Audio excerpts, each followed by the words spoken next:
მშვიდობისა საქმიან კვირას ვიწყებთ ორშაბათიდან ტევ როლის მაყურებლებისათვის BMG-ს გუნდის წევრებთან ერთად.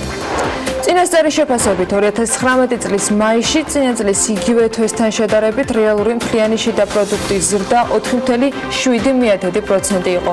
პირველი 5 თვის საშუალო ეკონომიკურმა ზრდამ კი 4.9% შეადგინა. საქონლის ექსპორტი იანვარ-მაისში 14.2%-ით გაიზარდა და დაახლოებით $1.467 მილიონი შეადგინა. ეროვნული ბანკის გასული თვის მიმოხილვის მიხედვით მაისში ვადაგადაცილებული სესხები 5.600.000 ლარით არის გაზრდილი და ჯამურად 499.300.000 ლარს უტოლდება. მშენებლობის სექტორში კვლავ შემცირების ტენდენცია ფიქსირდება, რომლის მიზეზადაც ძირითადად შენობების, მაგისტრალური მილსადენების, კავშირგაბმულობის და ელექტროგადამცემი ხაზების მშენებლობის მოცულობის შემცირება დასახელდა ამჯერადაც.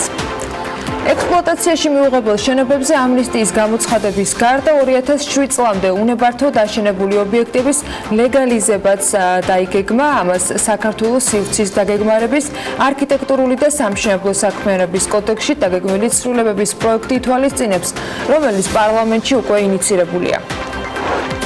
შინაგან საქმეთა სამინისტროს მონაცემებით 2019 წლის იანვარ-მაისში სახელმწიფო სტრუქტურებში ქრთამის აღების ფაქტები წინა წლის ამავე პერიოდთან შედარებით 56.52%-ით გაიზარდა. მაისში წინა წლის ამავე თვესთან შედარებით ტურისტული ვიზიტების რაოდენობა დაახლოებით 18%-ით არის გაზრდილი. ანაკლიასა და განმოხურში ტურისტული სეზონისათვის მზადება მიმდინარეობს, სარეაბილიტაციო სამუშაოებისათვის კი 6 მილიონ ლარამდეა გამოყოფილი. მთავრობა საბანკო სექტორთან ერთად მხარდაჭერის პლატფორმის შემუშავებას აანონსებს. ზაფხულის სანავიგაციო პერიოდში ლატვიური ავიაკომპანია Air Baltic top 3 მიმართულებას შორის თბილისსაც ასახელებს, როგორც გამოცემა ავიაკეისი წერს, Air Baltic-ის ყველაზე მოთხოვნადი მიმართულებები ბარსელონა, თბილისი და მილანია. აზერბაიჯანული ლოუ-კოსტერი Bhuta Airways-ი კი ბათუმის მიმართულებით სიხშირეებს ზრდის.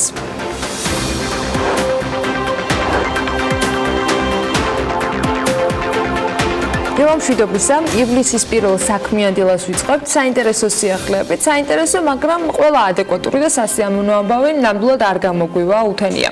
მიზეზების ძებრაც ძალიან ბევრი შეიძლება, მაგრამ ალბათ დრო არის, რომ შედეგებზე მსჯელობა ავირჩიოთ. თორემ დაემსგავსება ეს დილის საუბარი ისეთ ნარატივს სახელმწიფო კანცელარიაში, რომ ვისმენდით მაგალითად პარასკევს და იმავე დღიდან მოყოლებული განცხადებებს ვკითხულობდით ასოციაციის სახელით 8000 წლოვანი კულტურისა და ისტორიის ღვინის მწარმოებელთა ნაწილის ხელმოწერაც რომ ამშვენებდა. მოდი დავიწყოთ თავიდან, არა მთლად 20 ივნისის დილის ქრონოლოგიას არ მიუბრუნდებით, ამ ქრონოლოგიაში მხოლოდ ქრონოლოგიის გამნახვალებზე უნდა გითხრათ ცოტა. ასეთი კი პარასკევს მაგალითად იყო ფინანსთა მინისტრი. ვანა მაჭავარიანმა თქვა, რომ ვიღაცა სავარძელში ჩაჯდება თუ ხეზიავა, ამის გამო გადავწყვეტ ეს ქვეყანა, მე რამდენად მეორდება, ეს ხომ გავლილი გვაქვს და 1990-იან წლებში მოხდა. მინისტრთა კაბინეტის წევრმა თქვა, რომ მსგავს ქმედებებს ქვეყანა უდიდეს რისკებამდე მიხავს. მე რამდენად ნაწილზე სხვათა შორის პრემიერმაც ახსენა იგივე და რაღაცა თვლა უნდა არეოდათ 9 აპრილის რანგში უახლესი დამოუკიდებლობის ისტორიიდან კიდევ ერთი მოვლენის გაყვანა. ამდენი დღეა ვფიქრობ, რა შეიძლება იგულისხმოთ და ვერაფრით ვერ მივხვდი. ვერსიები კი გაჩნდა, მაგრამ რთული წარმოსადგენია გამიზდულად და გაცნობიერებულად ქვეყნის პრემიერად მყოფს, რომელიმე ის თარიღი ახსენებინა ვერსიებს შორის დასახელებული რომ იყო მაგალითად სოციალურ ქსელებში. რაც შეეხება ხეს, სკამს და რისკებს, ფინანსთა მინისტრს მგონი განცხადებების თარიღები აქაც აერია. ამ შინაარსის კომენტარი მართულმა გუნდმა ისე მალე შეცვალა გავრილოვი საქართველოს პარლამენტიდან ჯერ გასულიც კი არ იყო. რისკებს რაც შეეხება, ამაში უნდა დავეთანხმოთ, ოღონდ არა იმ კონტექსტში თავად რომ იგულისხმა. რისკები ნამდვილად უნდა შემცირდეს და ეს რისკები სახელმწიფო მოქმედმა ხელისუფლებამ უნდა შეამციროს. პასუხისმგებლობაც თქვენია და ვალდებულებაც შესაბამისი. ხელფასსაც ამაში იღებთ და თავის დროზე ამორჩეულთა ხმებიც ამიტომ მიიღეთ. ალბათ ამიტომ ყოველ შემთხვევაში. ასე ტრიბუნასთან იდგა პარასკევს საქართველოს ფინანსთა მინისტრი და მოუწოდებდა ყველას, რომ არ შეიძლება ეს ქვეყანა ასეთ რისკებამდე მივიყვანოთ, მაგრამ ვის ყველას, როცა თავად იყო ამ ფრაზის ყველა ადრესთან რამდენიმე წუთით ადრე კანცელარის მე-12 სართულზე გამართული სხდომიდან ახლად გამოსული. მისი თქმით, ასეთი პროცესები ნეგატიურად მოქმედებს ქვეყნის ეკონომიკურ მდგომარეობაზე. იმ ქვეყნის, იმ ეკონომიკაზე საუბრობდა ივანე მაჭავარიანი, რომლის მთავრობასაც ჯერც არც პროცესებიდან გამოსვლის გზა უპოვია, არც გეგმა შემოუთავაზებია და სიმბოლურად იმ დღესაც თქვი, ერთი ფოტოც არ გვინახავს, როდესაც ისხდნენ და ამაზე მშელობდნენ. ყველაზე უცნაური კი იცით რა არის, იმის ნაცვლად რომ პასუხები მოგვისმინა, ან გეგმები, ან რჩევები, ან რაიმე შინაარსიანი, გავიგეთ რომ უკვე ისე უნდა გავზრდელიყავით, რომ გავრილოვის ჯდომა იქ სადაც იჯდა, არც კი უნდა შეემჩნია ვინმეს. საქართველო აუცილებლად გაიზრდება და გაძლიერდება, მაგრამ არასოდეს გაიზრდება ისე, რომ ოკუპანტი ქვეყნის წარმომადგენლის უმაღლესი საკანონმდებლო ორგანოს სკამზე ჯდომას მშვიდად შეხვდეს. ადამიანის უფლებების, გამოხატვის თავისუფლების და თანაბრობის დაცვაზე თქვას უარი. არ შეიმჩნიოს, როცა საქმე თუნდაც ისეთ დეტალებთან გვაქვს, როცა რომელიმე კომპანიის საინფორმაციო ბროშურის დიზაინი ქვეყნის ერთიანობას ეჭქვეშ აყენებს. სიცილით კი ვიცინებთ, როცა რუსული მედია წყაროები დაწერენ, რომ ბათუმიდან მოსკოვში ჩაფრენილი ავიარეისის ყველა მგზავრს სიცხე გაუზომეს, მაგრამ ამას ასევე ძალიან სერიოზულადაც უნდა შევხედოთ. ეს უნდა იცოდეს ყველამ და მათ შორის მათაც რამდენიმე დღის წინ ასოციაცია ქართული ღვინის სახელით ღვინის ეროვნული სააგენტოსათვის წერილის გაგზავნა რომ გადაწყვიტეს. წერილში კი არ არის პრობლემა, წერილები ამ ბოლო დროს განსაკუთრებით გვახალისებს ხოლმე. შინაარსებზე ვიქცევთ ძირითადად ყურადღებას და ამჯერზე ემოციები სრულიად სხვანაირი იყო. ასოციაცია ღვინის ეროვნული სააგენტოს გონივრული პოლიტიკისაგან მოუწოდებდა ამ წერილში და აღნიშნავს, რომ ქართული ღვინის მთავარი საექსპორტო ბაზარი რუსეთის ფედერაცია. აი, ამავე წინადადებაში უკვე ყველაფერნაირი შეცდომა დაშვებული. ის რომ ღვინის წარმოებას და ექსპორტს საკუთარი უმნიშვნელოვანესი წვლილი აქვს ქვეყნის ეკონომიკის განვითარებაში, არავისთვის არ არის სიახლე. ბოლო წლებში მევენახეობა მეღვინეობას დარგის მიმართულებით სახელმწიფო პოლიტიკამ ის შედეგი მოგცა, რომ გაშენდა ახალი ვენახები, ფუნქციონირებს ასობით ღვინის საწარმო, მათ შორის ბევრი ახალი. ჩვენ ღვინო გვაქვს ისეთ ბაზრებზე, სადაც რამდენიმე წლის წინ არათუ ექსპორტის შესაძლებლობა იყო წარმოუდგენელი, არამედ საერთოდ არ იცნობდნენ ქართულ ღვინოს. ქართულ მეღვინეობა მევენახეობის დარგში სხვადასხვა რგოლით 10,000 ადამიანია ჩართული. ტრადიციული დარგი აქტიურად ვითარდება, ქართული ღვინო კი სულ უფრო მეტად ცნობადი და მოთხოვნადი ხდება. მიუხედავად იმისა, რომ საექსპორტო ბაზრების დივერსიფიკაციის მიმართულებით სახელმწიფოს მიერ აქტიურად მიმდინარეობს მუშაობა, რუსეთი კვლავ რჩება ქართული ღვინის ყველაზე მსხვილ საექსპორტო ბაზრად ნათქვამი არის განცხადებაში. და მთავარი ორგანიზაციაში მიიჩნევთ, რომ ქვეყანაში არსებული გარკვეული პოლიტიკური ძალების ინტერესს არ უნდა შეეწიროს ქვეყნის ეკონომიკა. აი აქ უფრო მეტი კონკრეტიკა იქნებოდა ალბათ საჭირო იმისათვის, რომ უფრო ცხადად დაგვენახა მიზნები ამ განცხადებისა. მიზანშეწონილად მიგვაჩნია გაგიზიაროთ საკუთარი მოსაზრება და ღიად დავაფიქსიროთ, რომ მნიშვნელოვანია სახელმწიფომ აწარმოოს გონივრული პოლიტიკა, შეძლოს თავიდან აიცლოს ეკონომიკური სანქციები რუსეთის ფედერაციის მხრიდან, რაც ქვეყანას მნიშვნელოვან ეკონომიკურ ზარალს აარიდებს. ქვეყანაში არსებული გარკვეული პოლიტიკური ძალების ინტერესს არ უნდა შეეწიროს ქვეყნის ეკონომიკა, ესეც იმ განცხადებაშია ნათქვამი, რომელსაც ქართული ასოციაცია ქართული ღვინის წერილის მიხედვით სააგენტოსთან არის გადაგზავნილი.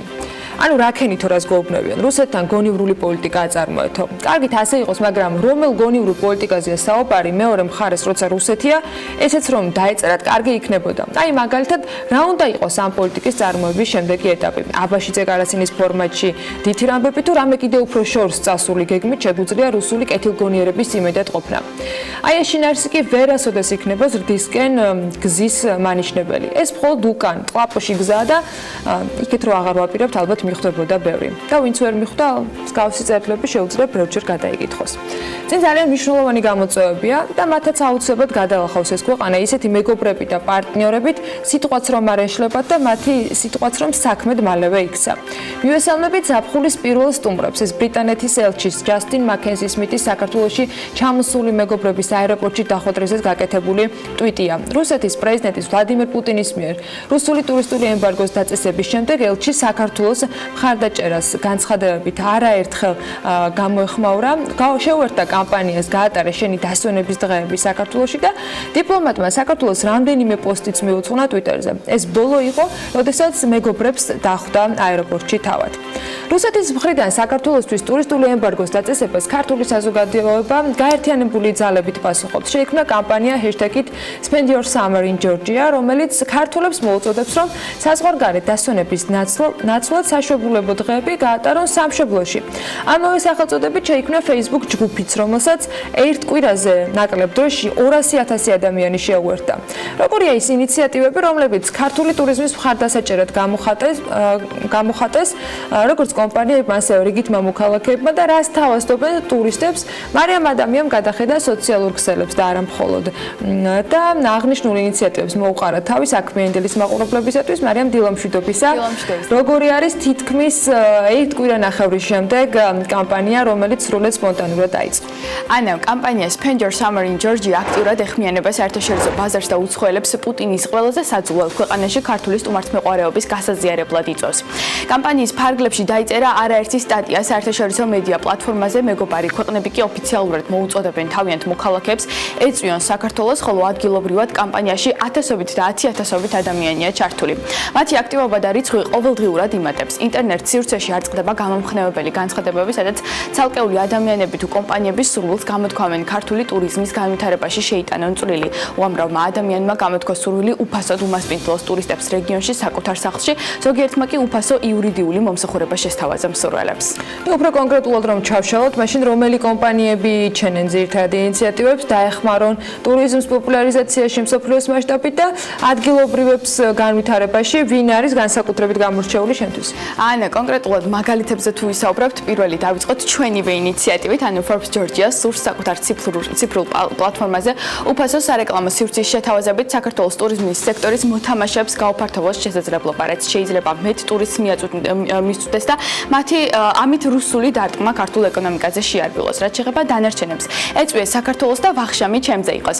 ასე ეპატიჟება კონკრეტული სააგენტო Livingstone's დირექტორი ფოლკერ ვრაგე სტუმრებს საქართველოში და საკუთარ ბლოგზე წერს, რომ ეს ზაფხული იდეალურია საქართველოს სანახავად. დაიკავეთ რუსი ტურისტების ადგილი, რომელთაც წელს აქ ჩამოსვლა აუკრძალეს. გეპატიჟებით ყველა მეგობარს, უკლებილი ყველა მეგობარს, რომელიც ამ ზაფხულს თბილისში ჩამოვა ლივინგსტონში მეწვევა, ვახშმით გავუმასპინძლდები გამონაკლისების გარეშე. არავით არის სწრაფი კვება, მხოლოდ ნამდვილი ქართული გპირდებით. წერს ლივინგსტონის დირექტორი. სააგენტო ელიოტმა კი ვიდეო სადღეგრძელოების ჩელენჯი დაიწყო. ალავერდი ქართული სუფრისა და სადღეგრძელოების განუყოფელი სახალისო ნაწილია, რომელიც გავს ჩელენჯს, რომ გააგრძელო განავრცო წინამთქმელის იდეა და ამ ტრადიციის დაცვით Facebook მოუხმარებლებმა უნდა ჩაწერონ ვიდეო სადღეგრძელო საქართველოზე დაპატიჟონ და უმასპინძლონ უცხოელ მეგობრებს და ალავერდით გამოწვევა გაუგზავნონ სხვებს. ხოლო სააგენტო Betterfly DDB გამოდის ინიციატივით საქართველოსში სამუშაოდ მოვიზიდოთ უცხოელები, რომლებიც მოგზაურობენ და დისტანციურად მუშაობენ. ამისათვის სააგენტოებს ოფისში არსებული თავისუფალი სივრცეების ასეთი ადამიანებისათვის უფასოდ დათმობას ურჩევს. კამპანია კი გავრცელდა #WorkFromGeorgia. ქართული ტურიზმის მხარდასაჭერად ინიციატივით გამოდიან უნივერსიტეტებიც. უფრო ვრცლად გითხარ ახლა ამ თემაზე, რაზე არის საუბარი და რას თავაზობენ ისინი ტურისტებს? საფულს შეცადასვენება კიდე რა შუაში უნივერსიტეტი. პირველ რიგში მინდა აღვნიშნო, რომ კამპანია, რომელსაც ჩვენ ახლა ვსაუბრობთ, Spend Your Summer in Georgia, TSO სტუდენტის მარი ჯობავას დაწერილი Facebook პოსტით დაიწყო და 5 დღეში უკვე 200,000-მდე მეტი მხარდამჭერი ჰყავს მსოფლიოს სხვადასხვა ქვეყნიდან. ტურისტების დიდ ნაწილს სწორედ აღნიშნულმა კამპანიამ გადააწყვეტინა საქართველოში ზაფხულის გატარება. ინიციატივას ყველაზე დიდი გამოხმაურება გერმანიიდან, ამერიკის შეერთებული შტატებიდან და უკრაინიდან მოჰყვება. მოგვიანებით კი კამპანია შეუერთდა ქართულ-ამერიკული უნივერსიტეტი. მისი ინიციატივით ტურიზმის სფეროში მოღვაწე კომპანიებისათვის ივლისის განმავლობაში უფასო ტრენინგები და ვორქშოპები მოეწყობა, რაშიც უნივერსიტეტს ორი მეგობარი ორგანიზაცია, ჯეოლაბი და პარტნიორები საქართველოს შეუერთდებიან. ცოდნის გაზიარება მოხდება რამდენიმე ძირითადი თემატიკის გარშემო, რომლებიც შექმნილ ვითარებაში ყველაზე სასარგებლო შეიძლება აღმოჩნდეს, ესენია სტრატეგია და კრიზისების მართვა, სერვისი, სოციალური მედია, მენეჯმენტი, გრაფიკული დიზაინი, ვებგვერდის შექმნა და ინგლისურის საბაზისო ტერმინოლოგია. რაც შეეხება ჯიპას, ის უფასო მასტერკლასებს აცხადებს სახელწოდებით +20% შენს ცოდნას. და კომი დააღნიშნოთ, რომ ამ ინიციატივების რაოდენობა მუდმივად მზარდია და მათ შორის არიან როგორც ისეთ რიგითი მოქალაქეები, ასევე კომპანიები, რომლებიც ტრენინგებს, გადამზადების კურსებსა თუ უბრალოდ საქართველოში დასვენებისათვის ხელს უწყობენ ქვეყანას დანაკარგების შემცირებაში, რომელიც რუსული ტურისტული ემბარგოს შემდეგ ქვეყანაში ქვეყანას ემუქრება. გეთახმებიან და სწორედ მათ რიცხვში არის და ამ კომპანიების რიცხვში არის მადარქი არის ფრენჩაიზ კომპანია, რომელიც ყველა თანამშრომელი მომდევნო კვირას დასასვენებლად რამდენიმე დღით მარტვილში გაემგზავრება. ანალოგიური სტრატეგია არჩია ნიკორამაც და ქვეყნის მასშტაბით გასვლით ტურებს გეკმავს. ზაფხულის განმავლობაში კომპანიაში დასაქმებული 1000-მდე ადამიანი მოინახულებს მარტვილს, ვარძიას, ოკაცეს, კანიონს, წინანდალს, ილიას ტბას და ასე შემდეგ. ტურის ფარგლებში ისინი ადგილობრივი საოჯახო რესტორნებისა და კვების ობიექტების მომსახურებით ისარგებლებენ. გარდა ამისა, ინიციატივას გამოხატავენ გიდებიც, რომლებიც მზად არიან გადაამზადონ ყველა ადამიანი, ვისაც სტუმრად უცხოელი ტურისტი ეყოლება. ციფრული ინდუსტრიის აკადემია კი ერთი თვის განმავლობაში უფასო კონსულტაციებს გაუწევს ტურიზმის სფეროს ბიზნესის მფლობელებს.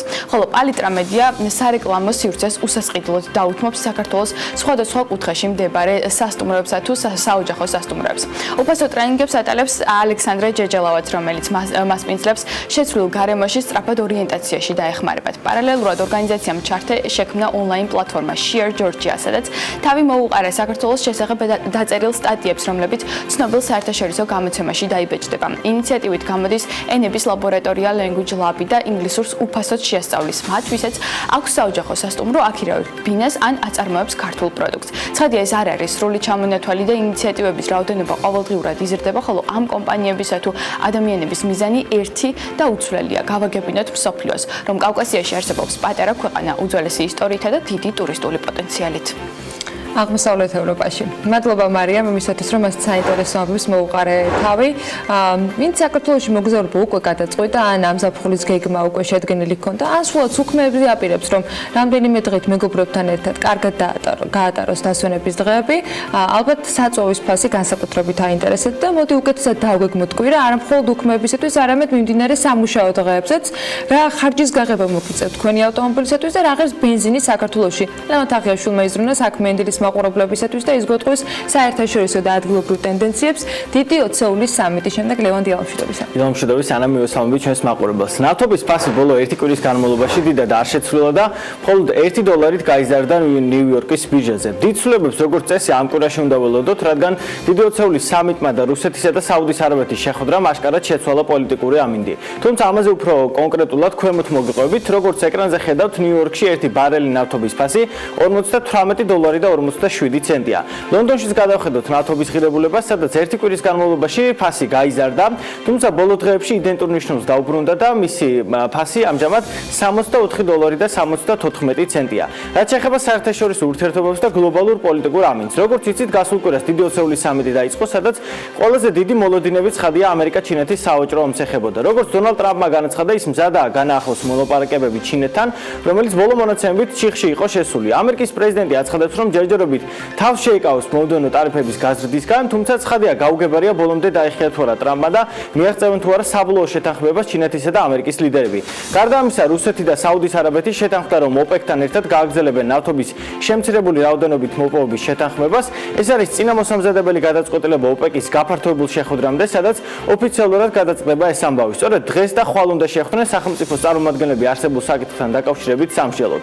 საინტერესოა რა გავლენა იქონია ამ ყველაფერმა საქართველოში ბენზინის ფასებზე.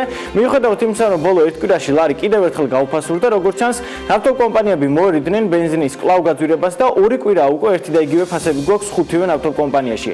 როგორც ეკრანზე ხედავთ, ყველაზე იაფად პრემიუმის ტიპის საწვავი ლუკოილსა და გალფში იყიდება და მისი ფასი 2 ლარი და 51 თეთრია. რაც შეეხება რეგულარს, მისი ღირებულება ლუკოილშია ყველაზე მცირე და ის 2 ლარსა და 51 თეთრს შეადგენს.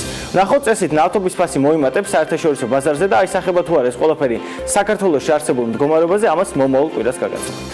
მადლობა ლევან, არ გემშვიდობები, დღეს კიდევ რამდენჯერმე შემოგვიერთდება ლევან თაღიაშვილი და საინტერესო მიმოხილვებს აუცილებლად გავაახლებთ. ახლა კი უკვე ბიზნესი ახლებების დროა საქმიანი დილის ეთერში. ეკონომიკის მინისტრის განცხადებით მთავრობამ უკვე დაამტკიცა ანტიდემპინგური კანონი, რომელიც 2020 წლის 1 იანვრიდან ამოქმედდება.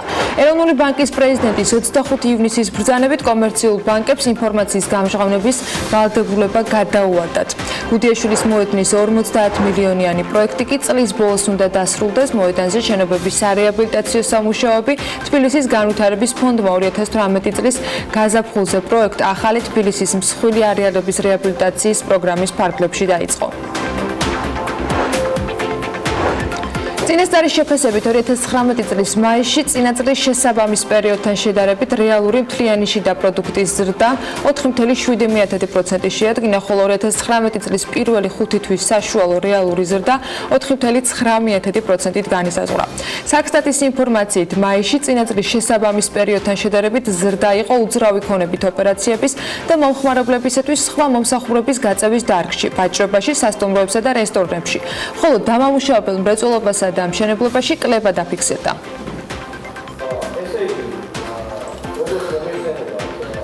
რამ განაპირობა ზრდა? საქონლის ექსპორტი 2019 წლის იანვარ-მაისში გაიზარდა 14.2%-ით და დაახლოებით 1 მილიარდ 467 მილიონი დოლარის ტოლი გახდა. როგორც გოგიტა თოდრაძემ პარასკევის ბრიფინგზე აღნიშნა, იმპორტის მაჩვენებელი შემცირებული არის 3.6%-ით და 3.5 მილიარდ დოლარს შეადგენს. რაც შეეხება ზრდის და კლების მიზეზებს სექტორების მიხედვით, თოდრაძემ თქვა, რომ უძრავი ქონებით ოპერაციებით და მომხმარებლებისათვის სხვადასხვა სახის მომსახურების გაწევის სექტორში ზრდა განაპირობა ისეთი სახის მომსახურებით დაკავებული საწარმოების ბრუნვის მოცულობის მატებამ, როგორიც არის ბუღალტრული აღრიცხვა და აუდიტი, რეკლამა, კომპიუტერებთან დაკავშირებული საქმიანობა, საინჟინრო მომსახურება, მთარგმნელობითი საქმიანობა და ასე შემდეგ. ისივე თქმით, 2019 წლის მაისში დაახლოებით 75%-ით გაიზარდა მსუბუქი ავტომობილებით რეექსპორტი და მისი მოცულობა თითქმის 60 მილიონ დოლარს გაუტოლდა.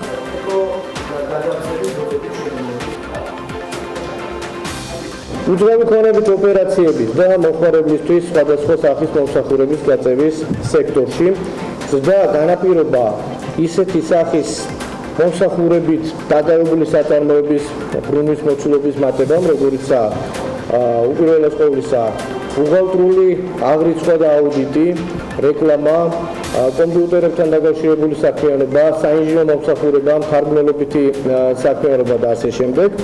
ელექტროენერგიის, აირისა და წყლის წარმოებისა და განაწილების სექტორში ზრდის გამოწვევ მიზეზად გვევლინება ჰიდროელექტროსადგურების მიერ წარმოების მოცულობის გაზრდა და ახლობით 6.6%-ით გაიზარდა ელექტროენერგიის წარმოება. მაისში აღსანიშნავია, რომ წინა წლის შესაბამის პერიოდთან შედარებით დაახლოებით 75%-ით გაიზარდა მსუბუქი ავტომობილების რეექსპორტი და მისი მოცულობა თითქმის 60 მილიონ დოლარს გაუტოლდა.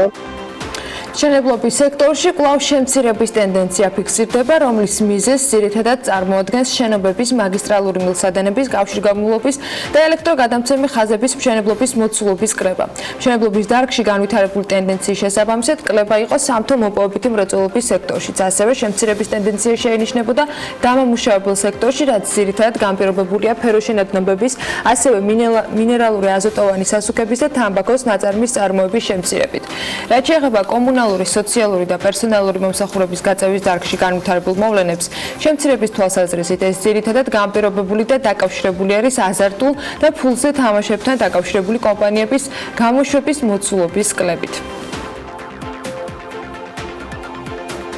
მშენებლობის სექტორში კვლავ შემცირების ტენდენცია ფიქსირდება, რომლის მიზეზს წარმოადგენს ძირითადად შენობების, მაგისტრალური მილსადენების, კავშირგაბმულობის და ელექტროგადამცემი ხაზების მშენებლობის მოცულობის შემცირება. დაახლოებით 26%-ით შემცირდა სხვადასხვა სახის სამშენებლო მასალების იმპორტი, მაგალითად 16%-ით შემცირდა ცემენტის იმპორტი. დამამუშავებელი მრეწველობის სექტორში შეინიშნება ასევე შემცირების ტენდენცია, რაც ძირითადად განპირობებულია ფეროშენადნობების, ასევე მინერალური სასუქების, აზოტოვანი სასუქების და თამბაქოს ნაწარმის წარმოების მოცულობის შემცირებით.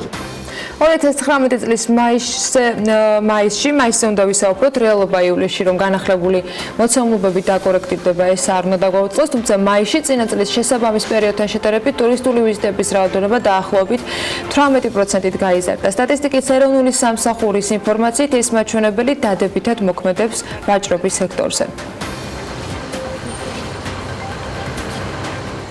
სასტუმროებისა და რესტორნების სფეროშიც და განაპირობა ტურისტების რაოდენობის და აღსანიშნავია, რომ ტურისტული ვიზიტების რაოდენობა დაახლოებით 18%-ით არის გაზრდილი და გასათვალისწინებელი ასევე ის ფაქტიც, რომ აღნიშნული მაჩვენებელი ასევე დადებითად მოქმედებს ვაჭრობის სექტორზე. ვიდრე საქმიანი პარასკევს არსებულ შედეგებს რიცხვებში ითვლიდა, სახელმწიფო კანცელარიაში მომავალზე საუბრობდნენ, როგორ ეს სხვა თემა, მაგრამ მედიის კითხვებზე პასუხისას, რა თქმა უნდა, უყურადღებოდ ლარის კურსი არ დარჩენილა. როდესაც საუბრობთ ისეთ მაჩვენებლებზე, როგორიც არის ლარის კურსი, ეკონომიკის ზრდა, ტურიზმის განვითარების პერსპექტივები და ასე შემდეგ, უნდა გავითვალისწინოთ მოლოდინების ფაქტორებს. ეს ეკონომიკის და მდგრადი განვითარების მინისტრმა ნათია თურნავამ თქვა. ის აღნიშნავს, რომ ეკონომიკა არის ანარეკლი იმ პროცესებისა, რაც ხდება პოლიტიკაში. მინისტრმა ტურიზმის სექტორში მიმდინარე მოვლენების შეფასებისას ისიც თქვა, რომ ტურიზმი საქართველოში დიდი გამოწვევების წინაშე დადგა, რადგან ამ სექტორში ბევრი ოჯახია ჩართული. ნათია თურნავას განცხადებით, რუსეთის მხრიდან პირდაპირი ავიარეისების შეჩერებით გამოწვეული ზარალის სრულად ნეიტრალიზება შეუძლებელი იქნება. ამ ბოლო მოვლენების გათვალისწინებით არ ვართ დარწმუნებულები, რომ ივნისის და ივლისის მაჩვენებლები ეკონომიკის ზრდის იგივე იქნება. თუმცა აქამდე ზრდა ძალიან მაღალი, ანუ რაიმე მაკროეკონომიკური პარამეტრი არ გვიჩვენებდა, რომ ლარი, ესე ვთქვათ, ზოგადიან პერსპექტივაში გაუფასებდა. მეორე ჯგუფი ფაქტორების ეს არის მოლოდინები. და სწორედ მოლოდინებზე ძალიან დიდ ზემოქმედებას ახდენს მრავალი ფაქტორი, მათ შორის სტაბილურობა ან სტაბილურობის არარსებობა. აქედან გამომდინარე, თუნდაც ის, რომ ტურიზმს შეექმნა საკმაოდ დიდი საფრთხე და გამოწვევა და ტურიზმი არის ერთ-ერთი დიდი და მსხვილი წყარო ვალუტის შემოდინების ქვეყანაში, ამანაც თავის ასახვა ნეგატიური პოვა მოლოდინებზე. ჩვენ ვიმუშავებთ იმ მიმართულებით, რომ ეს განეიტრალდეს. აქედან გამომდინარე, არ ვფიქრობთ, რომ ლარს რაიმე ემუქრებოდეს გრძელვადიან პერსპექტივაში. გვაქვს მნიშვნელოვანი შეხვედრა საბანკო სექტორის წარმომადგენლებთან, რომ შევკრათ ისეთი პორტფელი, რათა შეუძლოთ მინიმალიზება ამ გამოწვევის, ეს თქვა მამუკა ბახტაძემ BMG-ის კითხვის საპასუხოდ. ამ დროისათვის მსგავსი შეხვედრის დრო და ფორმატი ჯერ ცნობილი არ არის. პრემიერი კი აღნიშნავს, რომ მიმდინარე მთავრობის ხდომაზე, რომელიც პარასკევს შედგა, უნდა წარდგენილი ყოფილიყო კერძო სექტორის შეთავაზებები, რომელზეც მინისტრთა კაბინეტი იმსჯელებდა. ეს შეთავაზებები კი ნათია თურნავამ კერძო სექტორთან შეხვედრების შემდეგში აგროვა. პარალელურად ჩვენ გვაქვს უკვე და უახლოეს დღეებში კიდევ იქნება რამდენიმე მნიშვნელოვანი შეხვედრა საბანკო სექტორის წარმომადგენლებთან. საბოლოო ჯამში ჩვენ შევკრათ ისეთი პორტფელი ჩვენი ინიციატივების და მხარდაჭერის, რომ შევძლოთ მოვახდინოთ მინიმიზირება ამ ძალიან მნიშვნელოვანი გამოწვევის. მე კიდევ ერთხელ მსურს გავიმეორე, როდესაც საუბრობთ ჩვენ ტურისტულ სექტორზე, ეს არის ერთ-ერთი ყველაზე სწრაფად მზარდი სექტორი საქართველოში და რაც ჩემთვის განსაკუთრებით მნიშვნელოვანია, ის არის ინკლუზიური, მასში ძალიან ბევრი ადამიანი არის დასაქმებული. აქედან გამომდინარე, კიდევ უფრო ძაფრი ვარ მე შეფასებაში, რომ საოცრად უპასუხისმგებლო განცხადებები მოვისმინე მე უპასუხისმგებლო პოლიტიკოსებისგან. გულზე მჯერით ცემით ეკონომიკა არ შენდება. ეკონომიკა შენდება შენი მოქალაქეების და შენი კომპანიების ეკონომიკური ინტერესების დაცვით. ინვესტიციებს და ბიზნეს სტაბილური გარემო სჭირდება, ეს ვიცე-პრემიერმა მაია ცქიტიშვილმა მთავრობის ხდომის დასრულების შემდეგ თქვა და აღნიშნა, რომ ინფრასტრუქტურულ პროექტებთან დაკავშირებით ყველა უწყება უწყვეტ რეჟიმში მუშაობს. ინფრასტრუქტურული პროექტების განხორციელება პირდაპირ საინვესტიციო გარემოსთან არ არის დაკავშირებული, თავდამთელ არა, ამიტომ ჩვენ სამინისტრო იმ ინფრასტრუქტურულ პროექტებს ახორციელებს, რომელიც უნდა გაგვეხორციელებინა, დადგენილი ბიუჯეტის შესაბამისად და ჩვენ სამწუხაროდ ამ ბიუჯეტს ვერ გავცდებით, ხო, მაგრამ რაც შეეხება ინვესტიციებს და ბიზნესს სჭირდება სწორედ რომ მშვიდობიანი გარემო, სტაბილური გარემო და ამ შემთხვევაში მე იმედი მაქვს, რომ თქვენს როგორც მედიის წარმომადგენლები შეუწყოთ ხელს ჩვენს ქვეყანას პირველ რიგში იმისთვის, რომ პროცესები დაუბრუნდეს საკონსტიტუციო ჩარჩოს. სანიაღვრე არხები, კოლექტორები და ნაპირსამაგრე კედლები იმ ქუჩებზე გაკეთდება, სადაც ძლიერი წვიმის დროს მიმდებარე ტერიტორიები იტბორება. ეს არის თამარაშვილის, ხაშურის და ივერიელის ქუჩები. ტენდერში მონაწილეობის სურვილებისათვის კი წინადადების მიღება 25 ივნისს დაიწყო და 28 ივნისს დასრულდა. სატენდერო დოკუმენტების მიხედვით, როგორც სამხრეთის კარიბჭე წერს, ეგრეთ წოდებული ლაშიხევის არხზე და მარდიჩაის ღელეზე წყლის შემკრები გაკეთდება. თამარაშვილის ქუჩაზე კი სანიაღვრე არხები მოეწყობა. ტურისტულ სეზონს ახალციხის ხელოვნური ტბა ისევ მოუწყობელი ინფრასტრუქტურით შეხვდა. აქ ნავმის სადგომის რეაბილიტაცია და ნავების ახალი ბაქნის გაკეთებაა დაგეგმილი. ხელშეკრულება მზადდება ტბის მკოებავი მილსადენის სათავე ნაგებობის მოწესრიგებისთვისაც. მაისიდან ახალციხის ტბაზე განტვირთვისათვის და ვარჯიშის მსურველთა რაოდენობა იმატა, მათი უმრავლესობა კი აქ საღამოს მოდის. გასართობად მოჰყავთ პატარების. ტბის ტერიტორიაზე დასვენების მსურველთა ნაწილი აღნიშნავს, რომ ტერიტორია კეთილმოწყობილი არ არის. გარდა ამისა, აქ ხალხთან ერთად თავს იყრიან მიუსაფარი ძაღლებიც. ადგილობრივები კი მიიჩნევთ, რომ ხელოვნურ ტბასთან სხვადასხვა გასართობის და დასასვენებელი ადგილის მოწყობაა შესაძლებელი. ახალციხელი დავით ბახტაძე ასევე სამხრეთის კარიბჭესთან ამბობს, რომ ტბაზე ძირითადად საღამოს მეგობრებთან ერთად იკრიბებიან და ბევრი ინფრასტრუქტურული პრობლემა ხვდებათ, რომელიც აუცილებლად მოსაგვარებელია. Tegeta Motorsi საქართველოში Volvo Cars-ის ავტორიზებული დილერი გახდა და ამ ამბის აღსანიშნად ბრენდის პირველი pop-up showroom-ის ოფიციალური პრეზენტაცია შედგა. ყველა ავტომობილის საჭესთან მოკალათება ჯერ ვერ მოასწრო, მაგრამ რამდენიმე არჩევანს სიამოვნებით შეაჩერებდა, ვინ თუ არა სალომე ჭიპაშვილი არის ერთ-ერთი პირველი, რომელმაც პრეზენტაციის დაწყებამდე ჩვენთვის ძალიან საინტერესო ინფორმაციები შეაგროვა. არც პრეზენტაცია გამორჩენია და ვერც საქმიანი დილის მაყურებელს დავტოვებით უყურადღებოდ. Pop-up showroom-ის პირველი ეფექტით მომზადებული სიუჟეტი უნდა ვნახოთ. ჩვენ გვაქვს პატივი წარმოგიდგინოთ პირველი Volvo Cars-ის შოურუმი საქართველოში. მოგეხსენებათ, ამ ავტომობილზე მოთხოვნა გლობალურად საკმაოდ მაღალია. ამიტომ ჩვენთვის ძალიან მნიშვნელოვანია საქართველოში ისეთ პარტნიორთან თანამშრომლობა, როგორიც Tegeta Motorsi-ია.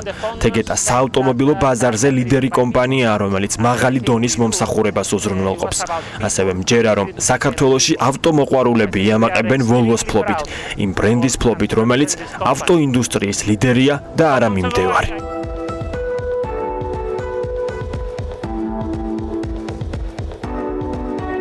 პრემიუმ ავტომწარმოებელმა Volvo Cars-მა და Tegeta Motors-მა ურთიერთთანამშრომლობის მემორანდუმი გააფორმეს და 26 ივნისს Volvo-s გაყიდვების მაჩვენებლის მეხუთე წარმატებული წლის აღსანიშნავად თბილისში პირველი შოურუმით საზეიმოდ გახსნეს.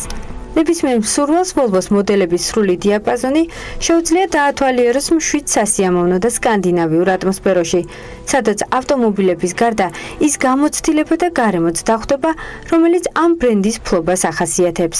ბოლო 3 წლის განმავლობაში Volvo-s გაყიდვები მსოფლიო მასშტაბით გაორმაგდა, მათი ავტომობილების რიგი მნიშვნელოვნად გაიზარდა და დაიხვეწა და ჩვენ ძალიან გვიხარია, რომ ესეთ ბრენდს წარმოვადგენთ საქართველოში. გვაქვს ამის საშუალება, რომ ქართულ მომხმარებელს შევთავაზოთ ეს ავტომობილები. Volvo-s ყველა აქტივობას და გამოგონებას აერთიანებს ერთი მიზანი. შემცირდეს გარემოზე უარყოფითი ზეგავლენა, გაიზარდოს უსაფრთხოდ მგზავრობა და ბრენდის სოციალური გავლენა. რაც ნიშნავს, 2020 წლიდან Volvo-s ყველა ავტომობილი იქნება ელექტროფიცირებული. ეს კი კომპანიის ერთ-ერთ ამბიციურ გეგმას წარმოადგენს. Volvo-s ავტომობილებში ყველგან იქნება mild ჰიბრიდი სისტემა, ან ჰიბრიდი სისტემა, ან plug-in ჰიბრიდი სისტემა, ან სრულიად ელექტროავტომობილები იქნება Volvo-s სამოდელო რიგში. შემიძლია ვთქვა, რომ Volvo დღეს რეალურად არის ყველაზე წინ გადადგმული ნაბიჯი ავტოინდუსტრიაში. Volvo თავაზობს მომხმარებელს იმ სისტემებს და იმ ტექნოლოგიებს, რომლებიც ალბათ ძალიან ცოტა შეუძლია შესთავაზოს. თავარი შენობა, სადაც ავტომოყვარულები ნამდვილად ეზიარებიან Volvo-s უნიკალურ გამოცდილებას, 2020 წელს გაიხსნება. წარმოდგენილი იქნება როგორც პროდუქტების სრული პორტფოლიო, ასევე ავტორიზებული სერვისი. ახლა კვლავ ლევან თაღიაშვილი უნდა შემოგვიერთდეს ამჯერად საქართველოს და ლონდონის საფონდო ბირჟების მიმოხილვით და ის გვეტყვის რა გარიგებები დაიდო ბოლო 1 კვირის განმავლობაში თუ იყო საერთოდ რამე ლევან კიდევ ერთხელ მოგესალმებით. მშვიდობის. საქართველოს საფონდო ბირჟაზე ეგრეთ წოდებული ფიქსინგის დროს სააქციო საზოგადოება მისოკრისტალის 26 ობლიგაცია გასხვისდა, თუმცა თითოეულის ღირებულება 100.000 ლარს დებოდა და შესაბამისად გარიგების ღირებულებამ 2.614.000 ლარი შეადგინა, რაც ნამდვილად კარგი რიცხვებია ჩვენი ბირჟისთვის. რაც ეხება დოლარში განხორციელებულ გარიგებებს, ამჯერად დიდი საკითხებზე სამწუხაროდ ნამდვილად ვერ ვისაუბრებთ. მხოლოდ ერთი ობლიგაცია გასხვისდა $988 და შესაბამისად ეს იყო ჯამური გარიგების ღირებულებაზე. ბირჟის ოფიციალური ვებგვერდის ინფორმაციით სხვა სიახლეები არ გვაქვს, ასე რომ გადავიდეთ ლონდონის საფონდო ბირჟაზე, სადაც 4 ქართული კომპანიაა დალისტული. Galten დაგარდის მონაცემებით საქართველოს ბანკის 297,000 აქციაზე მეტი გასხვისდა 4,5 მილიონ ფუნტად. ჯორჯია კაპიტალის ყველაზე მეტი 321,000 ფასიანი ქაღალდი გაიყიდა 3,5 მილიონად. საქართველოს ჯანმრთელობის ჯგუფის 34,000 აქცია გაიყიდა 82,000 ფუნტად. TBC ბანკის კი 229,000 აქცია 3,8 მილიონ ფუნტად. რაც შეეხება კომპანიების საბაზრო კაპიტალიზაციას, 4 მათგანის ღირებულებამ ერთი კვირის განმავლობაში კლება განიცადა. საქართველოს ბანკის ღირებულება 52 მილიონით შემცირდა და ამჟამად ის 726 მილიონ ფუნტადაა შეფასებული. ჯორჯია კაპიტალი 405 მილიონი ღირს, საქართველოს ჯანმრთელობის ჯგუფი 318 მილიონი, TBC ბანკის კლება კი თითქმის 60 მილიონი იყო და ამჟამად მისი ფასი ლონდონის საფონდო ბირჟაზე 871 მილიონია. დავბრუნდეთ საქართველოს საფონდო ბირჟაზე, რომლის ინდექსი JSX-იც მაისის შემდეგ არ შეცვლილა და ის 140 პუნქტისგან შედგება. და ბოლოს ბირჟის კაპიტალიზაცია კვლავ 1 მილიარდ 941 მილიონი ლარია. სავარაუდოდ მომავალი მიმოხილვისთვის უკვე ახალი რიცხვები გვექნება, რომელსაც აუცილებლად გაგაცნობთ. ვნახოთ 3 თვის შემდეგ თუ შეიცვლება ეს მაჩვენებელიც. მადლობა ლევან, იმედი ვიქონიოთ, რომ მცირე ცვლილებები მაინც გვექნება, თუმცა ასეთი არის რეალობა, რაც არის. ახლა უკვე ამიტის პროგნოზის წარდგენის დრო არის. გარემოს ეროვნული სააგენტო კი გვატყობინებს, რომ ამიტი განპირობებული იქნება შავი ზღვის ჩრდილო-დასავლეთიდან შემომავალი გრილი და სამხრეთიდან გავრცელებული შედარებით ცხელი ჰაერის მასების ურთიერთქმედებით. მოსალოდნელია დრო გამოშვებით ღრუბლიანობის მომატება. ზოგან იქნება ხანმოკლე წვიმა და ელჭექი, დრო გამოშვებით იქროლებს დასავლეთის მიმართულების ძლიერი ქარი და სოხუმში მაგალითად 23 გრადუსია ნავარაუდები. 22 გრადუს მიაღწევს ტემპერატურა ბათუმში, სადაც ხანმოკლე წვიმას ელჭექით ვარაუდობენ. 23 გრადუსი იქნება ქობულეთში და აქაც იწვიმებს. ქუთაისში 24 გრადუსამდე გათბება ჰაერი და დღის განმავლობაში უმეტესად უნალექოთ ჩაევლის დღე. ზუგდიდში 23 გრადუსი იქნება, ანაკლიაში 24 და ოზურგეთში 25 გრადუსი.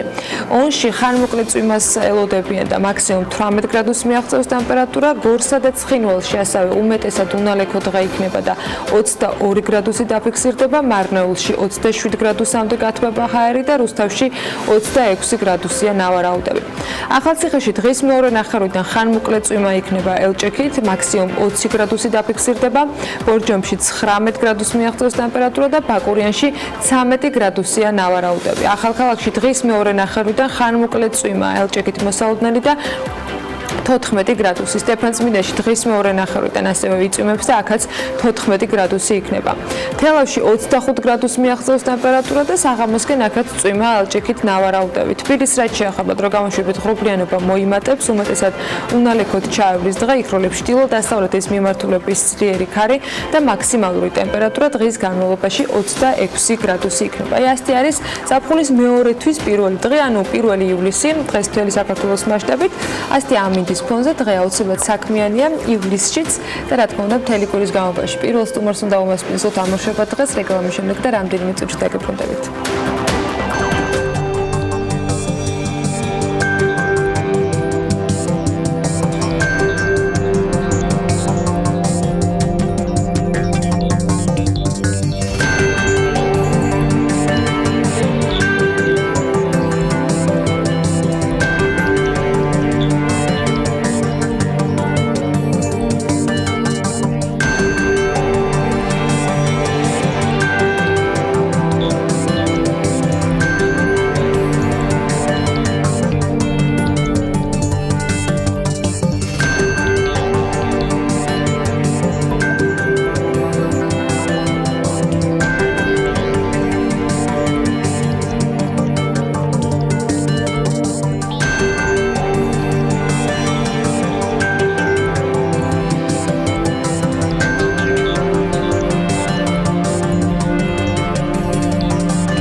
ორ დღის წინ კონფერენცია ინოვაციები და ტექნოლოგიები არაფორმალურ განათლებაში გაიხსნა. შესაძლებლობა 200-მდე დამსწრესთვის ერთდროულად რამდენიმე მიმართულებას მოიცავდა. ინოვაციების და უახლესი ტექნოლოგიების როლის არაფორმალურ განათლებაში თუ სად იმყოფება ამ კუთხით საქართველოს რა გამოწვევების წინაშე დგას ქვეყანა და რომელი წარმატებული საერთაშორისო გამოცდილება უნდა გაიზიაროს მან არაფორმალური განათლების სექტორში მეტი წინსვლისათვის. ძალიან საინტერესო სტუმრებით დატვირთული კონფერენციის შედეგებზე და ამ მიმართულებით არსებულ გამოწვევებზე უნდა ვისაუბროთ ახლა სტუმართან, რომელიც საქმიანი დილის სტუდიაში შემოგვიერთდა. თამარ კანაშვილი, ტრენერთა ასოციაციის ხელმძღვანელია ჩვენთან ერთად. მოგესალმებით, მადლობა რომ ხართ ჩვენთან ერთად. როგორ ჩაიარა კონფერენცია პირველ რიგში? მოგესალმებით, მე მესალმები ძვირფას ტელემაყურებლებს. გქონდა პატივი ტრენერთა ასოციაციის სახელით, რომ გავუკეთებინა კონფერენცია, რომელიც აღმოსავლეთ ევროპაში, შეგვიძლია ვთქვათ, რომ პირველად ჩატარდა ინოვაციები და ტექნოლოგიები არაფორმალურ განათლებაში. ყოდა ძალიან საინტერესო გამოსვლელები და მათთვის, ვისაც სურს, რომ დანერგოს ინოვაციების სწავლებაში, ასე ვთქვათ, საინტერესო პლატფორმა იყო. და ეს არ იყო ერთჯერადი, ჩვენ ვაპირებთ, რომ შემოდგომაზე უმასპინძლოთ Microsoft-ის წარმომადგენელს, რომელიც გაუზიარებს ხელსაწყოებს, ტრენერებს, რომლებიც ასე ვთქვათ, საჭირო არის იმისათვის, რომ ქვეყანამ გადადგას წინ ნაბიჯები და ამ ხრივაც ასე ვთქვათ, იყოს საქართველოს გამორჩეული. ვინ არის აუდიტორია ამ შემთხვევაში? ეს არიან მენეჯერები, რომლებიც ამა თუ იმ სასწავლო დაწესებულებებს ხელმძღვანელობენ, ისინი არიან პედაგოგები, ისინი არიან განათლების სექტორის წარმომადგენლები. ვისთვის არის ეს ტრენინგები გათვლილი? ვისთან კომუნიკაციით ფიქრობთ, რომ შეიძლება თანამედროვე ტექნოლოგიების სწავლების მეთოდების გამოყენება კიდევ უფრო აქტიური გახდეს ქვეყანაში? ტრენერთა ასოციაცია გახლავთ 2 თვის და შემოსულია 300-ზე მეტი განაცხადი წევრობაზე. ინტერესი საკმაოდ მაღალია, იმიტომ რომ ტრენინგები და თავად ინფორმაციის გავრცელება, სწავლება ხდება სხვადასხვა ფორმით და შეგვიძლია ვთქვათ, რომ ორგანიზაციებში, სადაც სწავლება აქტუალურია და განსაკუთრებით იქ, სადაც ინოვაციების საჭიროება არის, ეს არის ჩვენი მიზნობრივი აუდიტორია. ყველგან. კი ბატონო, სწორედ აღნიშნეთ, ყველგან არის საჭირო ნამდვილად ინოვაციები. და საინტერესო არის ის, რომ დაინტერესება საკმაოდ მაღალი იყო და ასე ვთქვათ, ეს გვაძლევს იმის მოტივს, რომ ჩვენ აუცილებლად გავაგრძელოთ ჩვენი საქმიანობა და კიდევ უფრო გავზარდოთ ჩვენი მასშტაბები. რამდენიმე მიმართულება დავასახელე და მოიცავს ნამდვილად ანუ ამ ყველა სფეროში ძალიან ბევრ მიმართულებას, ინოვაციები და სიახლეები, მაგრამ საინტერესო არის აქვე აღნიშნული იყო, რომ საუკეთესო გამოცდილების და პრაქტიკის მქონე ქვეყნების მაგალითები. რომელი არის ის მაგალითები, რომელზე დაფუძნებით ეს თქვენს გამოცდილებას და ინფორმაციას გადასცემთ და როგორი არის მოდულები, რომელზეც ვთქვათ აუდიტორიისათვის გაზიარება ხდება პირველ ეტაპზე, უკვე ჩატარებული ამ სემინარის ფარგლებში და მომავალში დაგეგმილების შემთხვევაშიც. ჩვენ გვინდოდა რომ გაგვეზიარებინა როგორც დასავლეთის პრაქტიკა, ასევე ამერიკის. დასავლეთის პრაქტიკაზე გიორგი კაკულია ყავდა მოწვეული, დეველორ ჯორჯიას ხელმძღვანელი, რომელსაც აქვს ძალიან კარგი საერთაშორისო გამოცდილება და ევროპაში ჩატარებული არაერთი ტრენინგი, 12 წლიანი გამოცდილება უამრავ კომპანიასთან და ამ მხრივ ყავდა ასევე ჯორჯ ჯეფერსონი, რომელიც ამერიკაში არის ტრენერი და ამერიკული ანაბეჭდის შესახებ გვესაუბრა, თუ რა ტენდენციები არის ამერიკაში ამჟამად. როგორც ტრენინგები სამშობლოს სახელდება ამერიკა და ჩვენ გვინდოდა რომ ასპარეზით აგვეთმა ყველა იმ თანამედროვე ტექნიკისთვის, რომელიც საინტერესო იქნებოდა, ასე ვთქვათ, საქართველოსთვის. შესაბამისად, ჩვენ გვქონდა სხვადასხვა ქვეყნების, როგორც გვქონდა მაგალითად ნორვეგიული პროგრამის პრეზენტაცია, რომელსაც 50 მილიონზე მეტი მომხმარებელი ყავს და საკმაოდ მზარდი არის.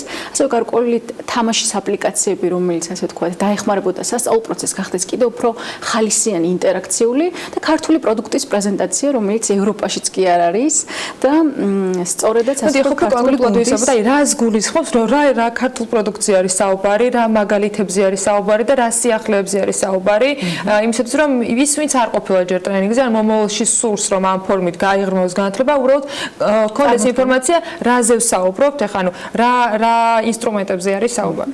მაგალითად ქართული პროდუქტი იყო ასეთი წარმოდგენილი Let's Go Live, რომელიც ხელმძღვანელი არის გიორგი კენჭუაშვილი, ფიტაპის და ვორმედიის ხელმძღვანელი და არის დაახლოებით Zoom-ის ანალოგი. მაპატიეთ ამ ტერმინებისათვის კიდევ რა ცხად ყოფილი რომ იყოს, ასე ვთქვათ, დაახლოებით ვიდეო საკომუნიკაციო საშუალება, ან თქვენ აღარ გიწევთ რომ მიხვიდეთ სატრენინგო სივრცეში, ან ვთქვათ, ამისათვის გამოყოთ ცალკეული დრო, როგორც სოციალური ქსელის საშუალებით შეგიძლიათ გახვიდეთ live სისტემაზე, ანალოგიურად შეგიძლიათ ისარგებლოთ თქვენი live ოთახით, სადაც ინტერაქცია იქნება ორმხრივი თქვენსა და ტრენერს შორის, მასალები გაზიარებული, გადმოგზავნილი და საერთო ჯგუფში ასე ვთქვათ, ლაივის საშუალებით კონდეს ტრენერსა და მონაწილეს კომუნიკაცია, მიიღოთ დავალებები, გამოწვევები და ამისათვის ასე ვთქვათ, გამოიყენოთ ვირტუალური რეალობა. არაფორმალური განათლების საჭიროება დღეს საქართველოსთვის რამდენად დგას, რამდენად არის მოთხოვნა ამაზე მეორეს მხრივ და ის ინსტრუმენტები, რომელიც საჭირო არის, რომ არაფორმალური განათლება იყოს კიდევ უფრო გაღრმავებული, რამდენად გვაქვს. გასაგებია ტექნიკა ვითარდება, მაგრამ ჩვენ შემთხვევაში ინტერნეტიზაციას თუ შევხედავთ ან ზოგადად ტექნიკასთან ურთიერთობის კოეფიციენტებს, არც ისე მოწინავე ქვეყნების რიგებში აღმოჩნდებით. აი ამ რეალობის გათვალისწინებით დღეს რამდენად შესაძლებელი რომ ონლაინ არაფორმალური განათლების მიმართ ინტერესი იყოს გაზრდილი და რა არის საჭირო ამ ყველაფრისთვის? აუცილებელიც კი არის, იმიტომ რომ მაგალითად ძალიან რთული არის ახალგაზრდა თაობასთან განსაკუთრებით Z თაობასთან კომუნიკაცია, სადაც ჩვენ არ ვიყენებთ მობილურ აპლიკაციებს, არ ვიყენებთ ონლაინ აპლიკაციებს. საჭიროება არის საკმაოდ მაღალი და მოხარული ვართ, რომ ინტერესიც საკმაოდ მაღალი არის. ჩვენ თანამშრომლობთ უკვე 25 ტრენინგ ცენტრთან, ვისთანაც გავაფორმეთ მემორანდუმი. ასე რომ Let's Go Live და სხვადასხვა პლატფორმები გვაძლევს საშუალებას, რომ მათ მხარი დაუჭიროთ და მაქსიმალურად შევძლოთ მათი ასე ვთქვათ ინტერნეტთან, ტექნოლოგიებთან და ინოვაციებთან დაახლოება. მით უფრო მაღალი არის მოთხოვნა, იმიტომ რომ ასე ვთქვათ თაობათა ცვლამ და არა მხოლოდ იმიტომ რომ ვიტყოდი რომ ასე კი უფროსი თაობის ინტერესიც საკმაოდ მაღალი არის რომ დანერგონ თავიანთი ასე ვთქვათ სწავლებაში ინოვაცია, იმიტომ რომ დღეს უკვე შეუძლებელი არის მხოლოდ და მხოლოდ გამოვიყენოთ ისეთი ტექნოლოგიები როგორც არის მხოლოდ PowerPoint-ი ან მხოლოდ კომპიუტერი, აუცილებელი არის რომ ინტერაქცია იყოს მაღალი და მუდმივად ასე ვთქვათ სულ ახალ-ახალი ხელსაწყო და ტრენერობის ერთ-ერთი კომპეტენციაც არის ინოვაციურობისადმი მზაობა.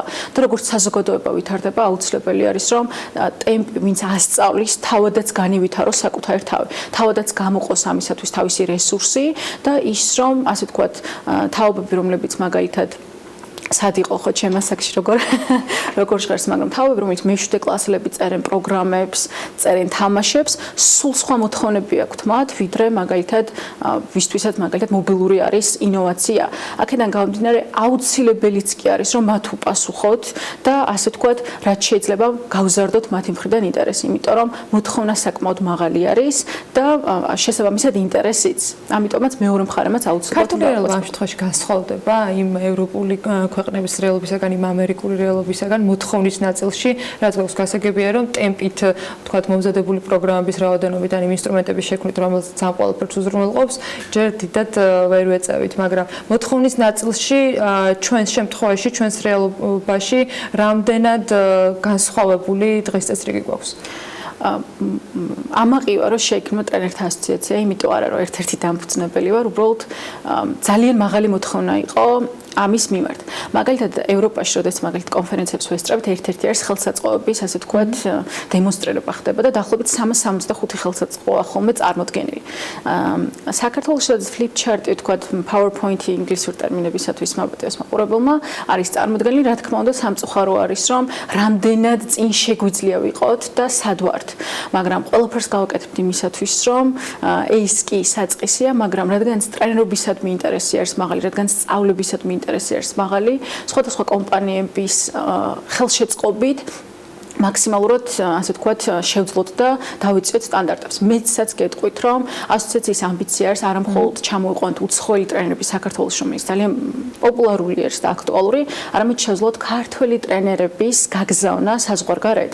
აქედან გამომდინარე, გამოწვევები საკმაოდ ბევრი არის, მინდა ვიყავ გულწრფელი როგორც ყოველთვის, მაგრამ გვჯერა რომ გადავდგავთ ამ მხრივ ნაბიჯებს ორჯერ და სამჯერ მაღალი ტემპით, იმიტომ რომ მსოფლიო ვითარდება და საქართველოს აუცილებელი არის რომ იყოს ამისი წევრი. სხვადასხვა ქვეყნებიდან უკვე დაგვიკავშირდნენ, ასევე არის მოლაპარაკებები, რომ ჩამოიყვანონ უცხოელები, სადაც საქართველოში უმასპინძლებთ და ასე ვთქვათ, სხვადასხვა ტრენინგები იქნება წარმოდგენილი, გარე აქტივობები, აქედან გამომდინარე, ტემპი საკმაოდ სწრაფი არის. ამ გამოწვევებს შორის ჩვენი ტექნოლოგიური განვითარების ტემპი არის ერთ-ერთი მთავარი, ფინანსები არის ერთ-ერთი მთავარი, თუ კიდევ სხვა რამ, რაც გჭირდებათ იმისათვის, რომ ვიყოთ იმ რეალობაში, რომელიც თქვენთვისაც იქნება სასურველი, რომელიც არის სამიზნე ნებისმიერი ადამიანისათვის, ვინც ამ ცხოვრების ტემპის ფეხის აწყობას ცდილობს. ინტერესი საკმაოდ მაღალია და მე ვფიქრობ, რომ ჩვენი ერთობით შეგვიძლია რაც უფრო ერთად ვიქნებით, ვიყოთ ძალიან ძლიერები და შევძლოთ სხვადასხვა კომპანიებთან და სახელმწიფო სექტორთან მოლაპარაკება.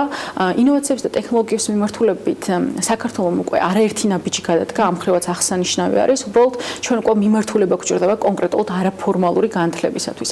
ჩემი აზრით კიდევ უფრო აუცილებელი არის მიმღებლობის ზრდა და შევეხოთ ყველას, მაგალითად, სადაც ყველაზე მეტი გამოწვევები არის, შეიძლება იყოს პედაგოგიკა, შეიძლება იყოს სხვადასხვა მიმართულებები, სადაც მეტად გვჭირდება დასაწყისშივე. ტრენინგები ძირითადად არის ხოლმე ზრდასრულებისთვის გათვლილი. მოხარული ვართ, რომ ინტერესი მაღალი არის და რა თქმა უნდა ბედნიერი ვიქნებით, რომ რაც უფრო მეტი კომპანია ჩაერთვება ამაში, იმიტომ რომ გულწრფელად ვერ ვხედავ სფეროს, სადაც ორგანიზაციული სწავლება არ არის მნიშვნელოვანი. გულწრფელად ვერ ვხედავ სფეროს, სადაც თვით განვითარება, როგორც ერთ-ერთი ყველაზე ძლიერი საშუალება არ არის და მე ვფიქრობ, რომ საქართველოს ერთ-ერთი ყველაზე დიდი გამოწვევაც სწორი განათლება არის და ასე ვთქვათ, ტრენინგები, რომელიც ამ განათლებას უნარებში ცხადყოფს და სწორ დამოკიდებულებაში და ქვეყანას მისცემს და დიდ პროგრესულ საშუალებებს. აქედან გამომდინარე, რაღაც კონკრეტულ გამოწვევას ვერ ვხედავ, იმიტომ რომ ძალიან დიდი მოტივით ვართ და მე მგონი რომ ფინანსები მოზიდვადია ადამიანები, იმიტომ რომ ძალიან დიდი იდეის გარშემო ვართ გაერთიანებული. ასე რომ მე ვიტყოდი, რომ მხოლოდ ეს არის დეტალები, რომელსაც სჭირდება ძალიან დიდი ძალისხმევა, იმიტომ რომ ერთობლივად არის საკმაოდ ბევრი საკითხი, რომელიც გვინდა რომ მაგალითად ამის ორგანიზებას მოახერხებთ. მომავალში როდის აპირებთ კიდევ შემდეგი შეხვედრის ორგანიზებას და ვის აქვს შესაძლებლობა რომ მსგავსი ტიპის ტრენინგებში და სემინარებში მიიღონ მონაწილეობა. დიდი მადლობა ამ შეკითხვისთვის. ორ თვეში მქონდა ორი ღონისძიება. პირველი იყო პირველი ტრენერთა ფორუმი საქართველოში, რომელსაც ასევე 200-მდე მონაწილე ესწრებოდა. შენობის, ასე ვთქვათ, ზომიდან გამომდინარე, იმიტომ რომ ფეხზე იდგა უამრავი ადამიანი. მეორე თვეს იყო ინოვაციები და ტექნოლოგიები, ასევე შენობის მასშტაბების გათვალისწინებით. შემდგომაზე ვაპირებთ, რომ უმასპინძლოთ Microsoft-ის წარმომადგენელს, რომელიც ხელსაწყოებს გაუზიარებს და ასევე გვინდა რომ ვორქშოპი იყოს, რომ თავადაც გამოსცადონ, თავადაც მიიღონ გამოცდილება და უშუალოდ პატარა ჯგუფებად იყვნენ დაყოფილები თემატურად. სამუშაო ჯგუფებად, რომ ჩვენ ზუსტად ვიცოდეთ და შედეგებში ვიყოთ დარწმუნებული და ასევე ასოციაციას აქვს მიზანი, რომ შექმნას საქართველოში პირველად ტრენერთა აკადემია, სადაც მოიწვევს ყველა ტრენერთა ტრენერს და საშუალება იქნება მონაწილეს ერთ სივრცეში, რომ ნახოს ყველას ხელსაწყო, ნახოს ყველას გამოცდილება, თავადაც ჩაატაროს ტრენინგები და ასევე გქონდეს დასაქმების პერსპექტივა, რადგან ჩვენ თანამშრომლობთ უამრავ კომპანიასთან, ვინც ეძებს მოტივირებულ, ასე ვთქვათ, სწავლებაზე ორიენტირებულ, თვითგანვითარებაზე ორიენტირებულ ადამიანს, რომელიც მზად არის, რომ გაუზიაროს სხვებს გამოცდილება და გაზაფხულზე უმასპინძლოთ ყველაზე მასშტაბურ ღონისძიებას არაფორმალურ განათლებაში, სადაც გავაკეთებთ ერთ-ერთი პროექტის ანალოგს, ადამიანი მოვა ერთ სივრცეში და ნახავს თითქმის ყველა ადამიანის ტრენინგს სხვადასხვა ოთახებში და იქნება საშუალება, რომ ერთი დღის მასშტაბით დაესწროს თითქმის, ასე ვთქვათ, ყველა ტრენერს და ონლაინ აპლიკაციით არჩევს ვის ტრენინგზე სულ შესვლა. მე ანალოგი ვნახე საბერძნეთში და როდესაც საზღვარგარეთ მივდივარ, აი სულ ვფიქრობ, რომ ეს აუცილებლად უნდა დავერგოთ საქართველოში და გაუმჯობესებული ვარიანტითაც კი. ასე რომ ვიმედოვნებ, რომ ათასობით ადამიანი იქნება გაზაფხულზე ჩართული და ერთი მხრივ არის, რომ ასოციაციის მიზანია შეინარჩუნოს ხარისხი და მეორე მხრივ განათლება და არაფორმალური განათლება განხატოს ხელმისაწვდომი და რაც შეიძლება იყოს ამაში მეტი ინტერაქცია. ასე რომ რაც უფრო იქნება ინტერესი მაღალი, ჩვენი мотиваციაც იქნება მაღალი და არასდროს არ გავჩერდებით, არამედ და გადადგოთ ნაბიჯები წინ. ძალიან ბევრ საინტერესო სიახლეს გაგვიზიარებთ და ეს არ იქნება ჩვენი ბოლო შეხვედრა ამ სტუდიაში შესაბამისად. წარმატებებს გისურვებთ და მადლობა მინდა გითხრათ მობრძანებისათვის. მასპინძლობით თამარ კანაშვილს, ტრენერთა ასოციაციის ხელმძღვანელ საქმიანი დილის ეთერში. წარმატებები მინდა მათ უსურვო, მით უმეტეს რომ მთელი წლის გეგმა აქვს ფაქტობრივად უკვე გაწერილი და მასზე აუცილებლად მოგიყვებით ხოლმე ჩვენს მაყურებლებს და რა თქმა უნდა BMG-ის მკითხველებს. დღეს 1 ივლისია. ჩვენი მაყურებლების და მკითხველების ინტერესი კი შესაბამისად გასული თვის აუცილებლად უნდა შევაგროვოთ. ტრადიციულად ჩვენთან ერთად ერთ თვეს შევაჯამებთ და შემოგთავაზებთ იმ სატელევიზიო პროდუქტების ათეულს, რომელმაც ჩვენს მაყურებელში ყველაზე დიდი ინტერესი გამოიწვია. სოციალურ ქსელში ყველაზე მეტი ნახვა და გაზიარება დააგროვა. ამ ყველაფერს კი ვინ თუ არა ანუკა ჯოხაძე უზრუნველყოფს, ანუკა დილამშვიდობის. ანა დილამშვიდობისა. ივნისის ყველაზე ნახვადი BMG-ის სატელევიზიო პროდუქტების ათეულში მეათე ადგილზე ქეთევან თომეიშვილის ისტორია მოხვდა. როგორი იყო გზა ემიგრაციიდან სასათბურე ბიზნესამდე. თემით 8900 ადამიანი დაინტერესდა და 95-მა ის გააზიარა კიდეც. ხოლო 191-მა ადამიანმა ემოციაც გამოხატა. მე-9 ადგილს კი ნინი ლონგურაშვილის პირდაპირი ჩართვა იკავებს, რომელიც 20 ივნისის მოვლენების შემდეგ 21 ივნისის საქმიანი დილის ეთერში რუსთაველის გამზირიდან ჩაერთო. თბილისში განვითარებული მოვლენების შემდგომ რუსთაველის გამზირზე არსებული სიტუაციით 9800 ადამიანი დაინტერესდა. შემდეგ პოზიციაზე კი მგალობრიშვილის ქუჩაზე განვითარებული მოვლენები მოხდა. ალბათ გახსოვთ გასულ თვეს ამ ქუჩაზე წყლის მილის გასკდომის შედეგად ასფალტი რომ ჩაინგრა. აღნიშნული პრობლემა შესაბამისმა სამსახურმა იმ დღესვე აღმოფხვრა, თუმცა მეორე დილით ამ პრობლემის წინაშე მგალობრიშვილის ქუჩის მაცხოვრებლები კვლავ დადგნენ. შესაბამისად წინა დღეს დაგებული ასფალტი კვლავ აყარეს. ამ ვიდეომ ჩვენ სოციალურ ქსელში 16000 ნახვა, 42 გაზიარება და 153 ემოცია დააგროვა. გასული თვის რეიტინგში არაერთი რეგიონში გადაღებული სიუჟეტი არის მადლობთ მისახვედრია რომ მოხვედრილი ამ თვეში როგორი არის მდგომარეობა მოხდა თუ არა ათეულში რეგიონში გადაღებული რეპორტაჟები ანა მიშა ხაძიჩიძის სიუჟეტი სწორედ კახეთში ვიზიტისას მომზადდა და მე-7 ადგილი დაიკავა. ხაშმი გიდი ახალი მარანია კახეთში, რომლის გახსნაც რა თქმა უნდა BMG-ს არ გამორჩენია, ვესტუმრეთ ხაშმს და ჩვენს მაყურებელს კახეთის ახალ მარანზეც მოუყევით.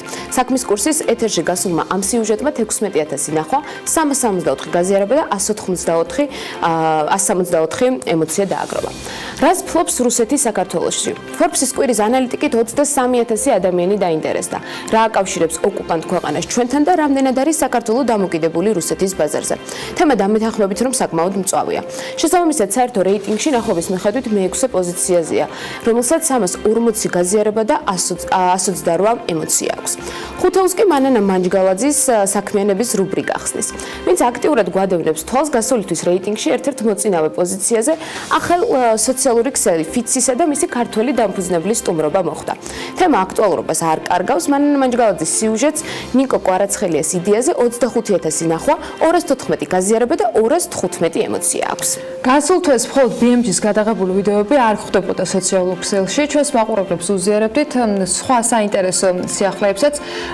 თუ დაინტერესდა ჩვენი მაყურებელი ამ ახალი შეთავაზებით? ანა, აღსანიშნავია ის, რომ მე-4 და მე-3 ადგილებს სწორედ მსგავსი ვიდეოები ინაწილებენ. მე-4 ადგილზე მოხდა მცირე ვიდეო, რომელიც ესტონეთის დედაქალაქ ტალინში ბათუმის ბრენდირებით მოძრავ ტრამვაის უკავშირდება. ვიდეო 32000 ნახვა, 1028 გაზიარება და 1300 ემოცია აქვს. ხოლო მე-3 ადგილი კი ბათუმელები ჯის ვიდეომ დაიკავა. მაშველი დრონების შესახებ გადაღებულმა ვიდეომ 191000 ადამიანი დააინტერესა, 1146-მა ის გადააზიარა კიდეც. ხოლო რაც შეეხება მეორე ადგილს. მეორე ადგილზე მანანა მანჯგალაძის მორიგი გმირი მოხდა. თიადარჩიას ისტორია 291000 ადამიანმა ნახა. 1304-მა კი ის გააზიარა. სიუჟეტს სახელწოდებით როცა ცეკვა ცხოვრება 10000 ემოცია აქვს. და ბოლოს. რეიტინგის ლიდერი მგალობლიშვილის ქუჩაზე წყლის მილის გასკდომის შედეგად განვითარებული მოვლენებია. ღამის საათებში წყლის მილის გახეთქვა მორი მანქანა მიწაში ჩაიტანა. BMG თამამად შემიძლია ვთქვა, რომ პირველი იყო სწორედ ჩვენ მივაწოდებს მაყურებლებს პირველებმა ინფორმაციამ გალობრიშვილის ქუჩაზე განვითარებული მოვლენების შესახებ. ჩვენს მიერ გადაღებულმა ვიდეო 323000 ნახვა, 2302 გაზიარება და 1100 ემოცია დააგროვა. ეს რაც შეეხება BMG-ს ყველაზე ნახვად სატელევიზიო პროდუქტებს. ახლა კი ვნახოთ მცირე გრაფიკული სიუჟეტი ყველაზე კითხვადი სიახლეების შესახებ, რომელიც ბოლო 1 თვის განმავლობაში ჩვენს ვებგვერდზე განთავსდა. 2019 წლის ივნისის მონაცემებით BMG-ს ყველაზე კითხვადი სიახლეებია. იძულებულები გავხდით რადიკალური ზომები მიგვეღო. კახა კალაძის ახალი საკანონმდებლო ინიციატივით, რომლის მიხედვითაც სამშენებლო სექტორს მშენებლობის პროცესში კანონდარღვევის შემთხვევაში სისხლის სამართლებრივი პასუხისგებლობა დაეკისრება, 16458 ადამიანი დაინტერესდა. რეიტინგში კი სიახლე მე-10 ადგილს იკავებს. თუ არც ერთი რუსი ტურისტი არ შემოვა შალვა ალავერდაშვილის გათვლები რადიკალური სცენარისთვის რუსეთის ტურისტული ემბარგოს შემდეგ. სიახლე 16848 ადამიანმა წაიკითხა და ათეულში მე-9 ადგილი დაიკავა. ბექაგონაშვილის კომენტარმა კი რუსეთიდან ფრენების აკრძალვაზე მე-8 ადგილი 17788 ნახვით დაიკავა. სატრანსპორტო საშუალებების მძღოლებისთვის ახალი საჯარიმო სანქციების ამოქმედების შესახებ სიახლემ საერთო ჯამში 17934 ნახვა დააგროვა. სიახლე რეიტინგში მე-7 ადგილზეა. ერთი კვირა ქართულ ტურიზმს რუსული სანქციების საპასუხოდ. ქართული ტურიზმის ხარდამჭერმა ინიციატივამ 19367 ადამიანი დააინტერესა. ხაზარაძე რუსეთიდან ფრენების შეწყვეტის გამო კიევი თბილისის 10 რეისს დააფინანსებს. მამუკა ხაზარაძის გადაწყვეტილება რეიტინგში მეხუთე ადგილზეა და მას 20,790 ნახვა აქვს. ქართველების უკანონოდ გადაყვანა ისრაელში. დაკავებულია 14 ადამიანი. ამ ინფორმაციას, რომელიც ვებგვერდზე 17 ივნის განთავსდა, 21,647 ნახვა აქვს. სამეულს კი 12 ახალი ევროპული ავიამიმართულება ხსნის, რომელიც ქუთაისის აეროპორტიდან ამოქმედდება. სიახლე 23,853 ადამიანმა წაიკითხა. თემურ ჭყონიას ემოციურმა კომენტარმა ზაქარია ქუცნაშვილის ქონებასთან დაკავშირებით მეორე ადგილი დაიკავა. სიახლემ საერთო ჯამში კი 27,346 ნახვა დააგროვა. 99,366 ნახვით კი ივნისის ყველაზე ნახვადი სიახლეების რეიტინგის ლიდერია რუსი ტურისტების კომენტარები ბათუმიდან, რომელიც ბათუმის აეროპორტში რუსეთის მიერ საჰაერო ფრენების აკრძალვის დაანონსების შემდეგ გაკეთდა. სტატია ბათუმელები ჯის მომზადებულია.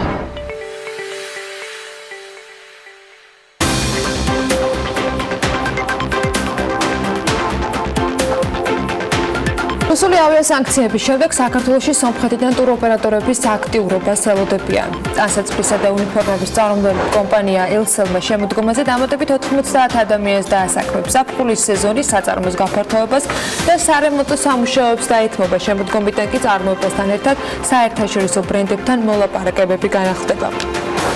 მირთა მოედანზე სარეაბილიტაციო სამუშაოების ჩატარებაა დაგეგმილი. მოედნის მიწისქვეშა გზაგამტარის რეაბილიტაციისათვის დედაქალაქის მერიამ ტენდერი მეორედ გამოაცხადა.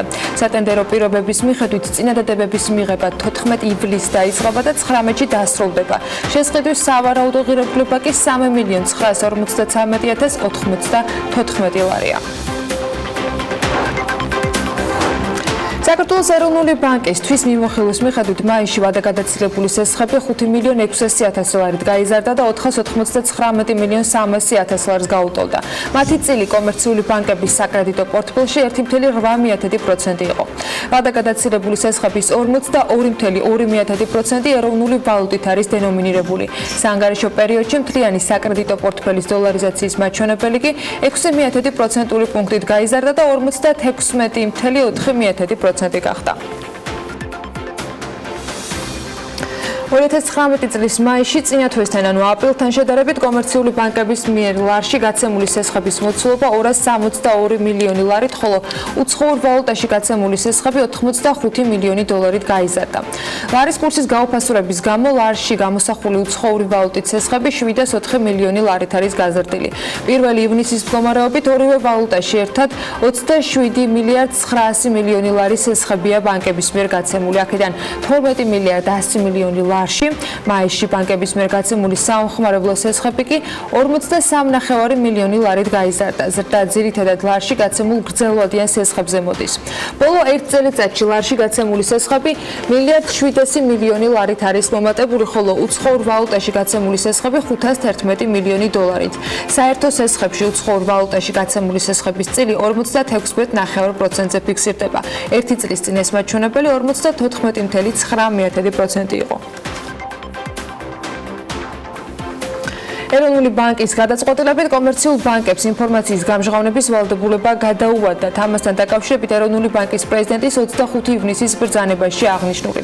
ამ ბრძანების თანახმად ბანკები ვალდებულები იქნებიან პილარ 3-ის ფარგლებში ინფორმაციის გამჟღავნების წესის მეოთხე მუხლის შესაბამისი ქვეპუნქტით განსაზღვრული გამჟღავნების მოთხოვნების ეფექტური შესრულება 31 დეკემბრამდე უზრუნველყონ. მაშინ როცა წინა ბრძანებით ეს ვადა 30 ივნისამდე ჰქონდათ.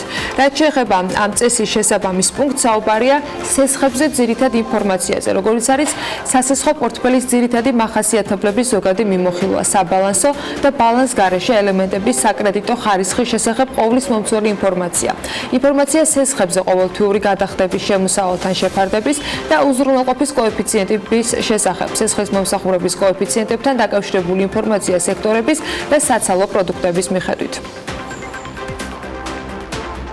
ეკონომიკის მინისტრის განცხადებით მთავრობამ უკვე დაამტკიცა ანტიდემპინგური კანონი, რომელიც 2020 წლის 1 იანვრიდან ამოქმედდება. კანონის მიზანს ადგილობრივი მეწარმეების და ინდუსტრიის დემპინგურ ფასებთან დაცვა წარმოადგენს. კანონპროექტის მიხედვით დემპინგური იმპორტისაგან ადგილობრივი ინდუსტრია უნდა იყოს დაცული და ამისთვის უნდა დადგინდეს მიზეშედეგობრივი კავშირი დემპინგურ იმპორტსა და ადგილობრივი ინდუსტრიის მატერიალურ ზიანს შორის. თუ საკითხის შესწავლა დაადგენს, რომ არსებობს კავშირი ამ ორ ფაქტორს შორის, ადგილობრივი ადგილობრივი ინდუსტრიის დაცვის მიზნით უცხოური კომპანიების მიმართ, რომელიც აწარმოებს დემპინგურ იმპორტს, ანტიდემპინგური ღონისძიება გატარდება. კანონპროექტის მიღება დაიცავს ადგილობრივ წარმოებას დემპინგური იმპორტისაგან, ასეთი არსებობის შემთხვევაში და ხელს შეუწყობს ადგილობრივი წარმოების განვითარებას. კანონპროექტის მიხედვით კი მოკვლევის ორგანო კონკურენციის სააგენტო იქნება, რომელიც დემპინგური იმპორტის შესწავლას იწყებს ყოველი კონკრეტული პროდუქტის შესახებ ადგილობრივი ინდუსტრიის მიმართვის საფუძველზე, ხოლო გადაწყვეტილებას ანტიდემპინგური ღონისძიებების შემოღების თაობაზე საქართველოს მთავრობა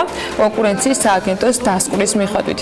ანტიდემპინგური ღონისძიებების შედეგად დაწესებული ტარიფის ადმინისტრირებას კი საქართველოს შემოსავლების სამსახური ახორციელებს. საქართველოს ბიზნეს ასოციაცია შემოდგომაზე პარლამენტში საკანონმდებლო წინადადებების ინიცირებას გეგმავს. ბიზნეს სურს, რომ პარლამენტში სპეციალური წარმომადგენელი ჰყავდეს, რომელიც საკანონმდებლო ცვლილების შემთხვევაში პროცესში მონაწილეობას მიიღებს. რა ერქმევა ბიზნესის წარმომადგენელს ამ ეტაპზე გადაწყვეტილი არ არის, თუმცა ლევან ვეფხვაძე ამბობს, რომ შესაძლებელია მათ წარმომადგენელს საპარლამენტო მდივანიც დაერქვას. პროექტზე ასოციაციაში მუშაობას ზაფხულის განმავლობაში ანონსებენ. ევროპული პრაქტიკა რომ ნახოთ, იქ მთავრობა არის კანონპროექტების ინიციატორი. ჩვენთან ძალიან დიდი წილი პარლამენტის წევრების მიერ ინიცირებული კანონპროექტებია, შესაბამისად აუცილებელია მოსმენა, ზოგი კანონი დაჩქარებული წესით მიდიოდეს და მასზე მიდევნებაა საჭირო, რომ ყოველი მოსმენის წინ რაიმე არ შეიცვალოს, რომელიც კეთილი განზრახვით პარლამენტის წევრმა გადაწყვიტა, რომ კანონში ჩაიდოს. მაგრამ ბიზნესს ასეთი ტიპის პრობლემების წინაშე აყენებს, რომელმაც ხვალდაზე შესაძლოა ეკონომიკას შეუქმნას შემდეგ პრობლემები განმარტავს ლევან ვეფხვაძე.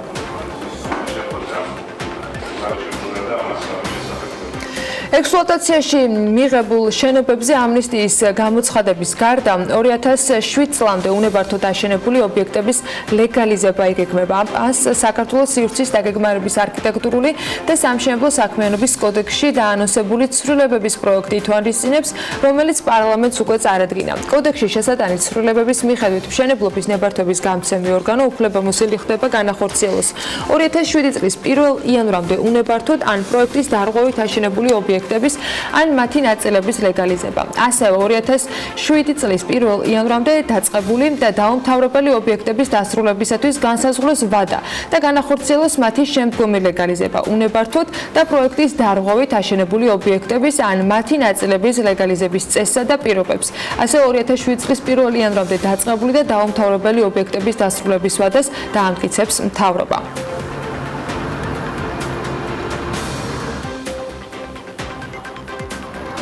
რაც შეეხება სანებართვო პირობების დარღვევით ნაწარმოები მშენებლობების ექსპლუატაციაში მიღება არ მიღებას, ეს გულისხმობს დაკისრებული ჯარიმებისაგან გათავისუფლებას ან სამშენებლო სამართალდარღვევის ჩადენისათვის ბიუჯეტში ჯარიმის საურავის ან მისი ნაწილის სახით გადახდილი თანხის სამართალდამრღვევის სუბიექტისათვის უკან დაბრუნებას.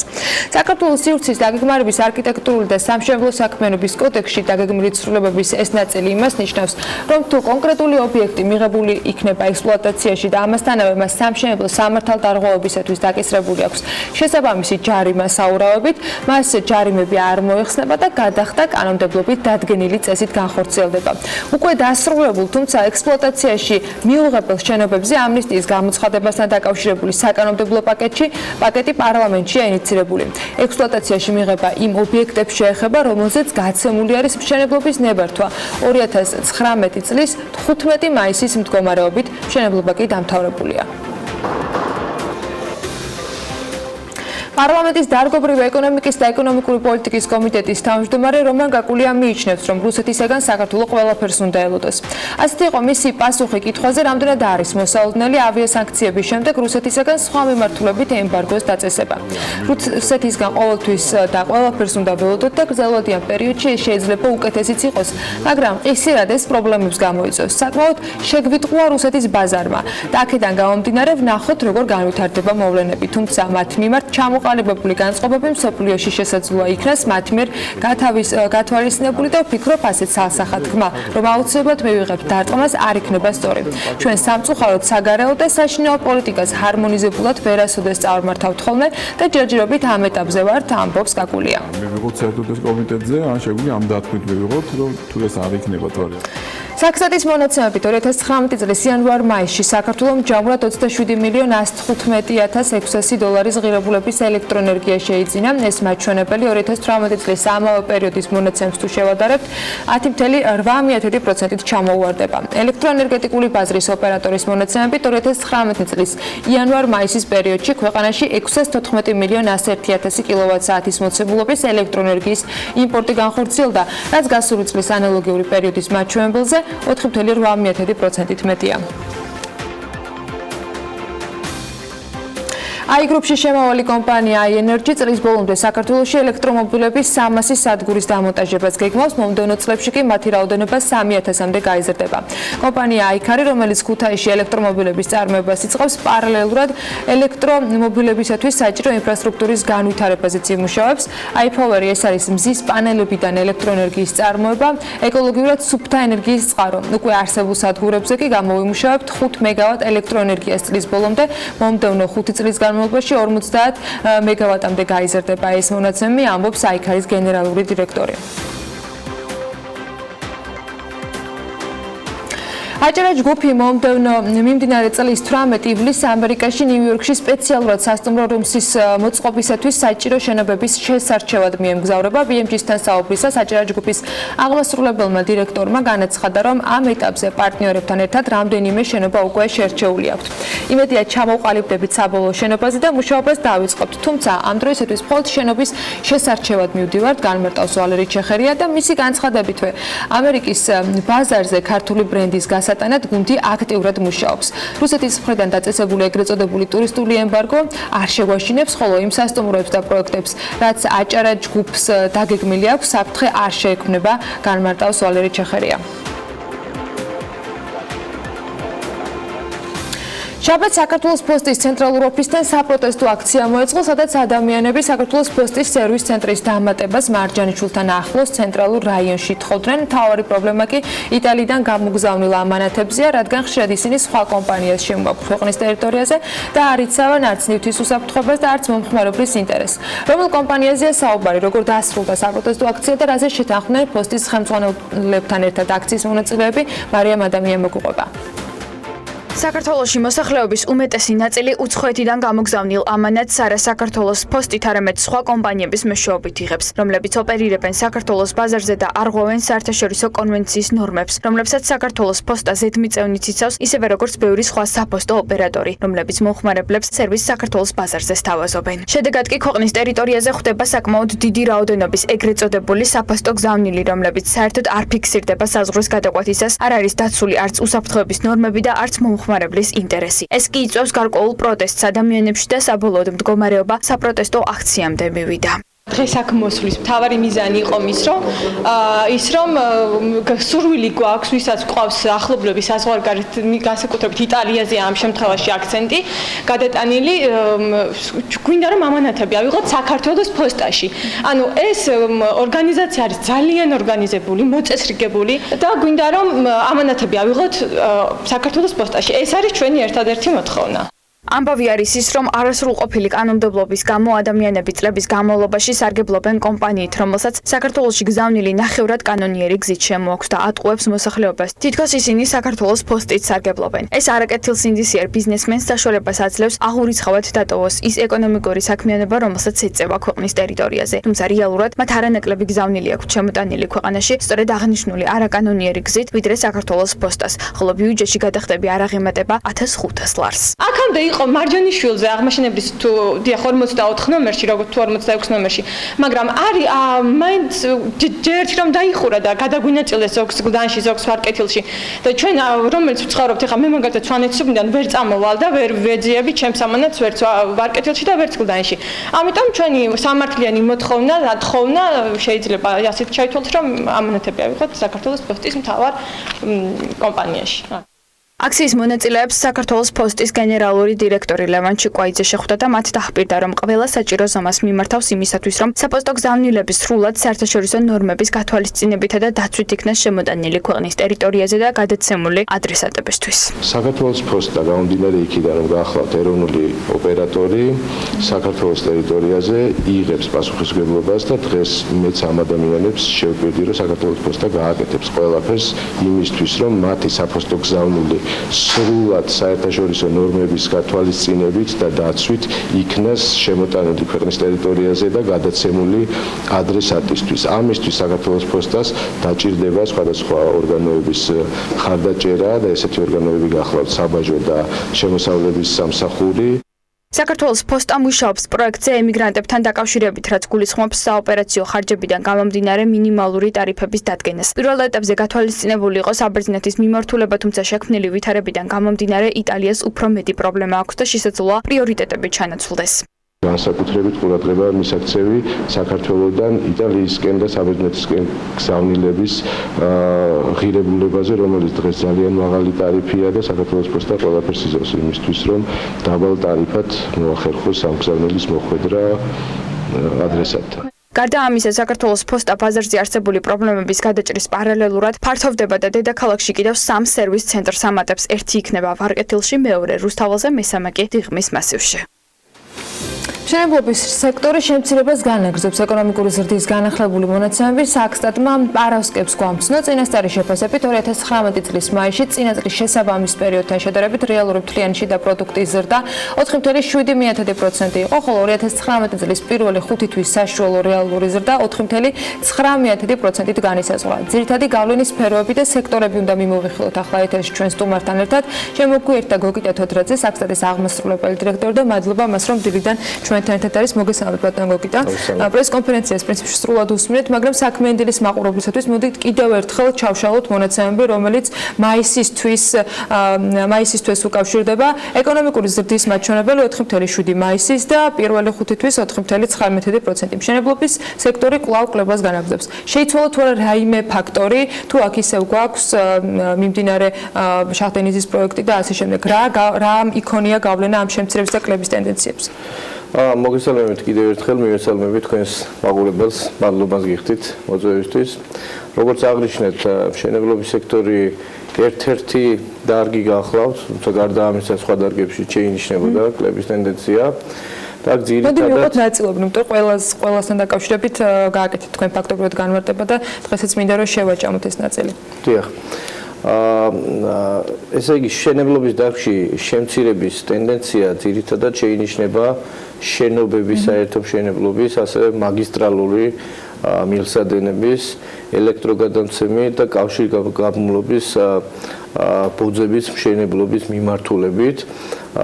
წინა პერიოდში ამასთან ემატებოდა საავტომობილო გზების, ხიდების და ესტაკადების მშენებლობა, მაგრამ ამ შემთხვევაში ეს შედარებით ნაკლებად იყო წარმოდგენილი. რაც შეეხება სხვა დარგებს, ალბათ სხვა დარგებზეც ვიცავთ. ამ ნაწილში თუ შეგვიძლია რომ ეს გავყოთ და გავანაწილოთ, აი რა იყო ინფრასტრუქტურული პროექტების წილი, თქვათ ამ კლებაში. სამწუხაროდ ჩვენ ყოველთვიური ეკონომიკური ზრდის მიხედვით მონაცემების გაანგარიშებისაც ვეფუძნებით მხოლოდ ადმინისტრაციულ მონაცემებს და ამ შემთხვევაში ძალიან წირი ინფორმაცია გვაქვს უფრო მეტ სიღრმისეულ ანალიზზე რო ვისაუბროთ. ამის შესახებ კვარტალური კვლევის შედეგების საფუძველზე უფრო მეტი შესაძლებლობები გვექნება. ვაჭრობის მიმართულებით რა იყო ამ შემთხვევაში ტენდენცია მაისისთვის? ვაჭრობის დარგში შეინიშნებოდა ზრდის ტენდენცია. ამ შემთხვევაში ზრდის გამოწვევი მიზეზებს შორის აღსანიშნავია უპირველეს ყოვლისა საბითუმო ვაჭრობა ბუნებრივი აირით. გარდა ამისა შეინიშნებოდა მკვეთრის და კვების პროდუქტების ვაჭრობაში ზრდის მიმართულებით, ასევე აღსანიშნავია კომპიუტერული ტექნიკით და მანქანადანადგარებით ვაჭრობის მოცულობის შედარებით მაღალი ტემპი.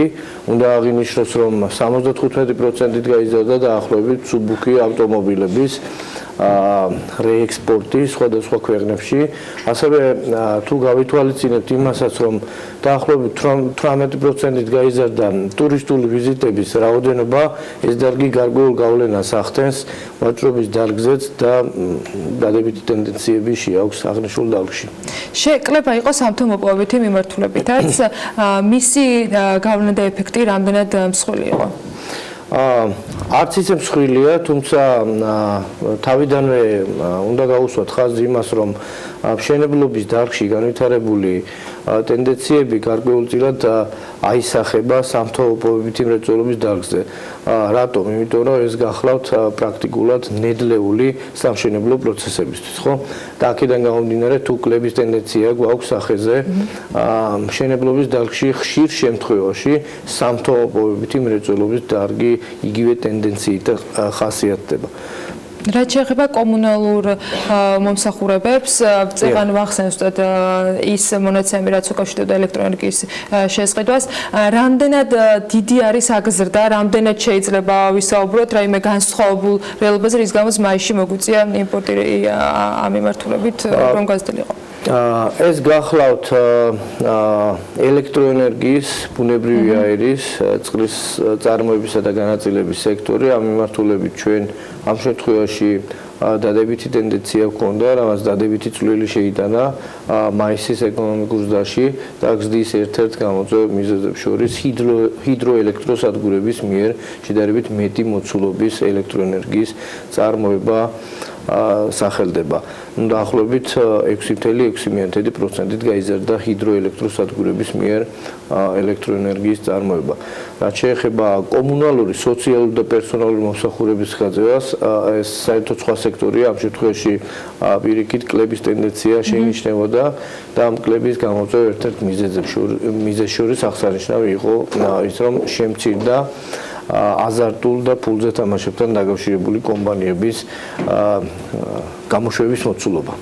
რამდენი იყო აქ შემცირება და თუ არის მეტი ჩასვლა? აბსოლუტური მონაცემები ამ შემთხვევაში არ გვაქვს ჩვენ ამ გამომდინარე იქედან რომ ეს ყოველთვიური მონაცემები მეტწილად ადმინისტრაციული მონაცემებს ეფუძნება.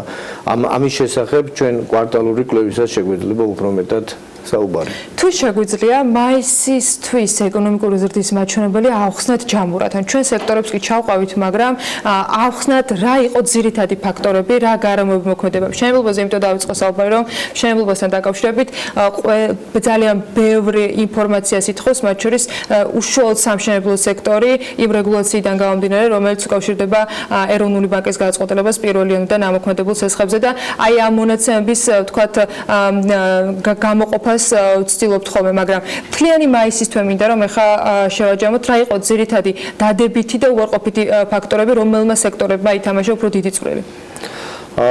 მოკლედ როგორც თქვენ თვითონაც აღნიშნავთ, არსებობს სექტორები, რომელსაც ეკონომიკურ ზრდაში დადებითი წვლილი შეაქვს და არსებობს სექტორები, რომლებიც პირიქით უარყოფით გავლენას ახდენს. ამ შემთხვევაში უარყოფითი გავლენის თვალსაზრისით აღსანიშნავი იყო უპირველეს ყოვლისა მშენებლობის სექტორი, რაც წინა პერიოდში განვითარებულ მოვლენებს უკავშირდება. ეს შეიძლება იყოს მშენებლობაზე გაცემული ნებართვების დაბალი ტემპი, წინა პერიოდში ამ მაჩვენებლის შემცირება, თუნდაც ის რეგულაციები, რომელიც ამ იპოთეკურ სესხებს უკავშირდებოდა. ინფრასტრუქტურული პროექტები, საინვესტიციო პროექტები და ასე შემდეგ. მაგრამ სიახლე ამ ნაწილში ამ სექტორისათვის იყო მაისში აღსანიშნავია გარდა ამისა ერთი მომენტი, რომ წლის დასაწყისში გაიზარდა უკვე მშენებლობაზე გაცემული ნებართვების რაოდენობა. თუმცა ამ მიმართულებით ის არის უფრო მეტად ყურადსაღები, რომ უფრო მეტად გაზრდილია ნებართვებზე გაცემული საერთო ფართობი, ასე ვთქვათ, ხო? ფართობს აქვს აქ გადამწყვეტი მნიშვნელობა. ეს აუცილებლად ჩვენი ვარაუდით გამოიღებს დადებით ეფექტს ამ მიმართულებით. თუმცა სხვა მრავალი ფაქტორი შეიძლება ახდენდეს ამაზე გავლენას. კლების ტენდენცია ხასიათდებოდა ასევე დამამუშავებელი მრეწველობის დარგში, რაც მნიშვნელოვანი კონტრიბუტორი გახდათ უარყოფითი ტენდენციის მიმართულებით და ამის მიზეზად გვევლინება სამი გარემოება. პირველი აზოტოვანი სასუქების წარმოების მოცულობის შემცირება, დაახლოებით 75%-ით შემცირდა წინა წლის შესაბამის პერიოდთან შედარებით. აზოტოვანი სასუქების ექსპორტის მაჩვენებელი, ასევე ფეროსილიკომანგანური. აი აქ მიზეზები ისევ მშენებლობას უკავშირდება და მოთხოვნას თუ სხვა რამე რეალია? არა, ეს აზოტოვანი სასუქები ამ შემთხვევაში მშენებლობას არ უკავშირდება, ეს დამამუშავებელი მრეწველობის დარგია და სხვა მრავალ ფაქტორზე შეიძლება განვითარება იყოს დამოკიდებული და ამის მიზეზები ჩვენ არ შეგვისწავლია ამ შემთხვევაში. გარდა ამისა, ფეროსილიკომანგანუმის წარმოების მოცულობა შემცირდა და ესეც დასტურდება იმით, რომ დაახლოებით 46%-ით არის შემცირებული აღნიშნული სასაქოლო ჯგუფის ექსპორტის მაჩვენებელი და შემცირების ტენდენციით ხასიათდებოდა თამბაქოს ნაწარმის წარმოება, ასე ვთქვათ, რაც დამამუშავებელი მრეწველობის დარგში შემცირების ერთ-ერთ მიზეზად გვევლინებოდა. და ზრდის ნაწილი, რომელიც უკავშირდება მათ შორის ექსპორტის ზრდას. მიუხედავად იმისა, რომ იმპორტი შემცირდა და ექსპორტი გაიზარდა, სალდო ჯერ ისევ დიდი გვაქვს. აი ამ მიმართულებით თქვენ ამის წინა ანგარიშებიც ჰქონდათ. რა სიახლეები შეგვიძლია რომ გავუზრდოთ? დიახ, მიმდინარე წელი წინა წლისგან მნიშვნელოვნად განსხვავებულია ამ საგარეო ვაჭრობის მიმართულებით. აქ პირველი 5 თვის მონაცემებით 14.2% არის გაზრდილი ექსპორტის მაჩვენებელი და დაახლოებით $1.5 მილიარდ დოლარს აღწევს.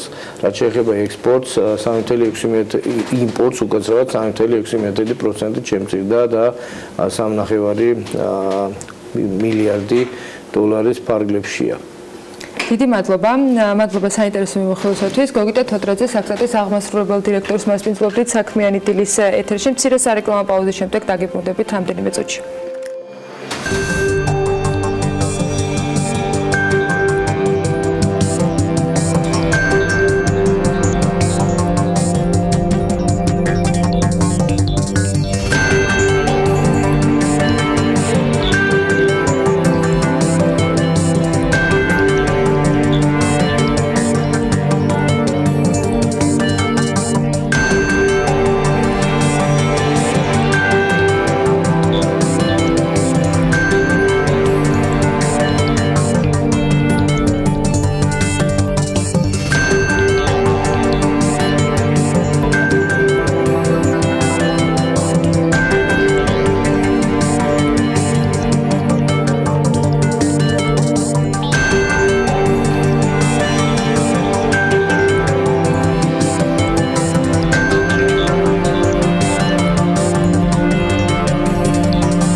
მშვიდობის მოგესალმებით საქმიანი დილის ეთერიდან. უკვე 20 წელია ქართულ საბანკო სექტორში პროკრედიტ ბანკმა 2000 წლის იუბილეს აზროვნად აღნიშნა. ბევრი სტუმარი საიუბილეო განწყობა და წარმატებული საუკუნის მეხუთედი საქართველოში, რომელიც ათასობით კლიენტს და ერთგულ პარტნიორს აერთიანებს. პროკრედიტ ბანკი, როგორც ევროპული გამოცდილების და განსხვავებული საბანკო ხედვის ფინანსური ორგანიზაცია, ქართულ ბაზარზე სიახლეებსა და ინოვაციებს დანერგვის კუთხით ტრადიციულად მოწინავე პოზიციას ინარჩუნებს. ტექნოლოგიურ სიახლეებზე ორიენტირი აღებულია სამიზნე განსაზღვრულია ბანკმა თანამშრომლობა დაიწყო გერმანულ კომპანია ID-Now-თან, რომელსაც ფინანსურ სექტორში ამემართულებით წარმატებული საქმიანობის საკმაოდ დიდი გამოცდილება აქვს, მათ შორის წამყვან ევროპულ ბანკებთან.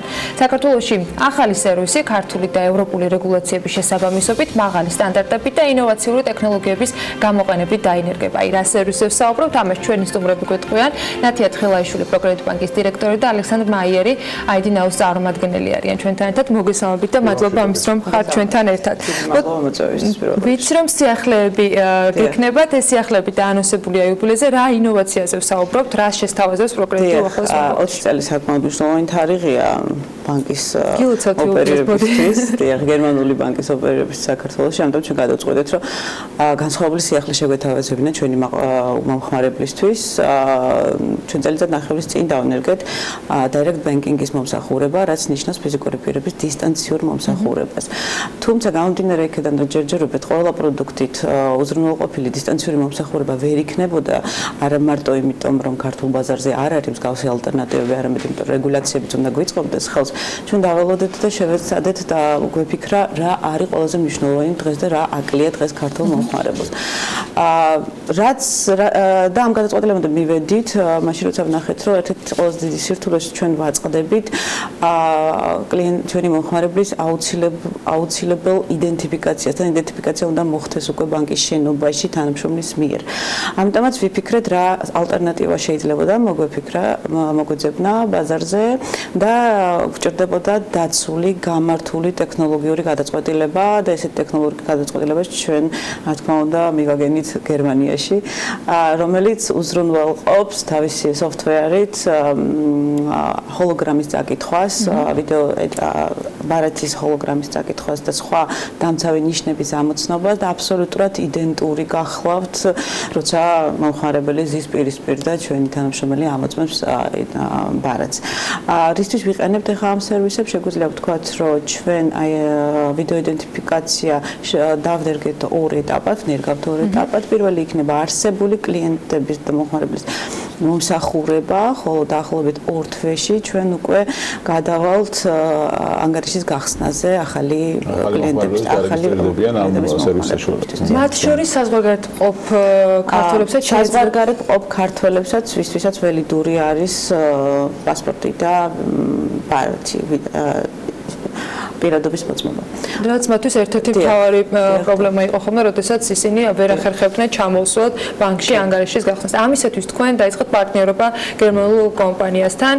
ბატონი ალექსანდრელი არის წარმომადგენელი ამ კომპანიის. რას გულისხმობს ეს სიახლე, რა სოფტი არის საუბარი, რა შესაძლებლობებზე არის საუბარი, რომ აგვიხსნათ, რა თანამშრომლობა შედგება თქვენსა და პროგრედიტ შორის?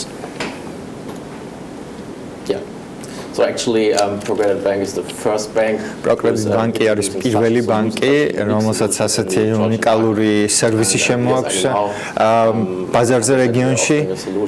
Where everybody doesn't matter where he lives actually in the end identify himself. ეს პროგრამა ყველას აძლევს საშუალებას რომ მოახდინოს საკუთარი თავის იდენტიფიკაცია ამ აპლიკაციის გამოყენებით.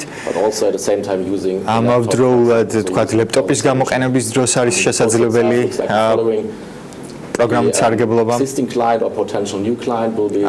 უკვე არსებული klienti თუ პოტენციური klienti იქნება დაკავშირებული პირდაპირ ბანკის სერვერთან და აბსოლუტურად დარწმუნებული იქნებით იმაში, რომ სწორედ ის ადამიანი სარგებლობს პროგრამით, ვისაც რეალურად ეკუთვნის ანგარიში. ამიტომ შეგვიძლია ვთქვათ, რომ ეს არის ძალიან მოხერხებული, კომფორტული, მომხმარებელზე მორგებული პროგრამა და შეესაბამება უმაღლეს რეგულაციურ სტანდარტებს. And this is actually all fulfilled by Progressive Bank. და Progressive Bank-ი ნერგავს ეტაპობრივად ამ პროგრამას. რა სტანდარტები არსებობს? მოგდოთ ამაზე რომ გითხრათ, რა შეესაბამება, რა სტანდარტების მიხედვით არის შექმნილი ეს პროგრამა და სოფტვერი?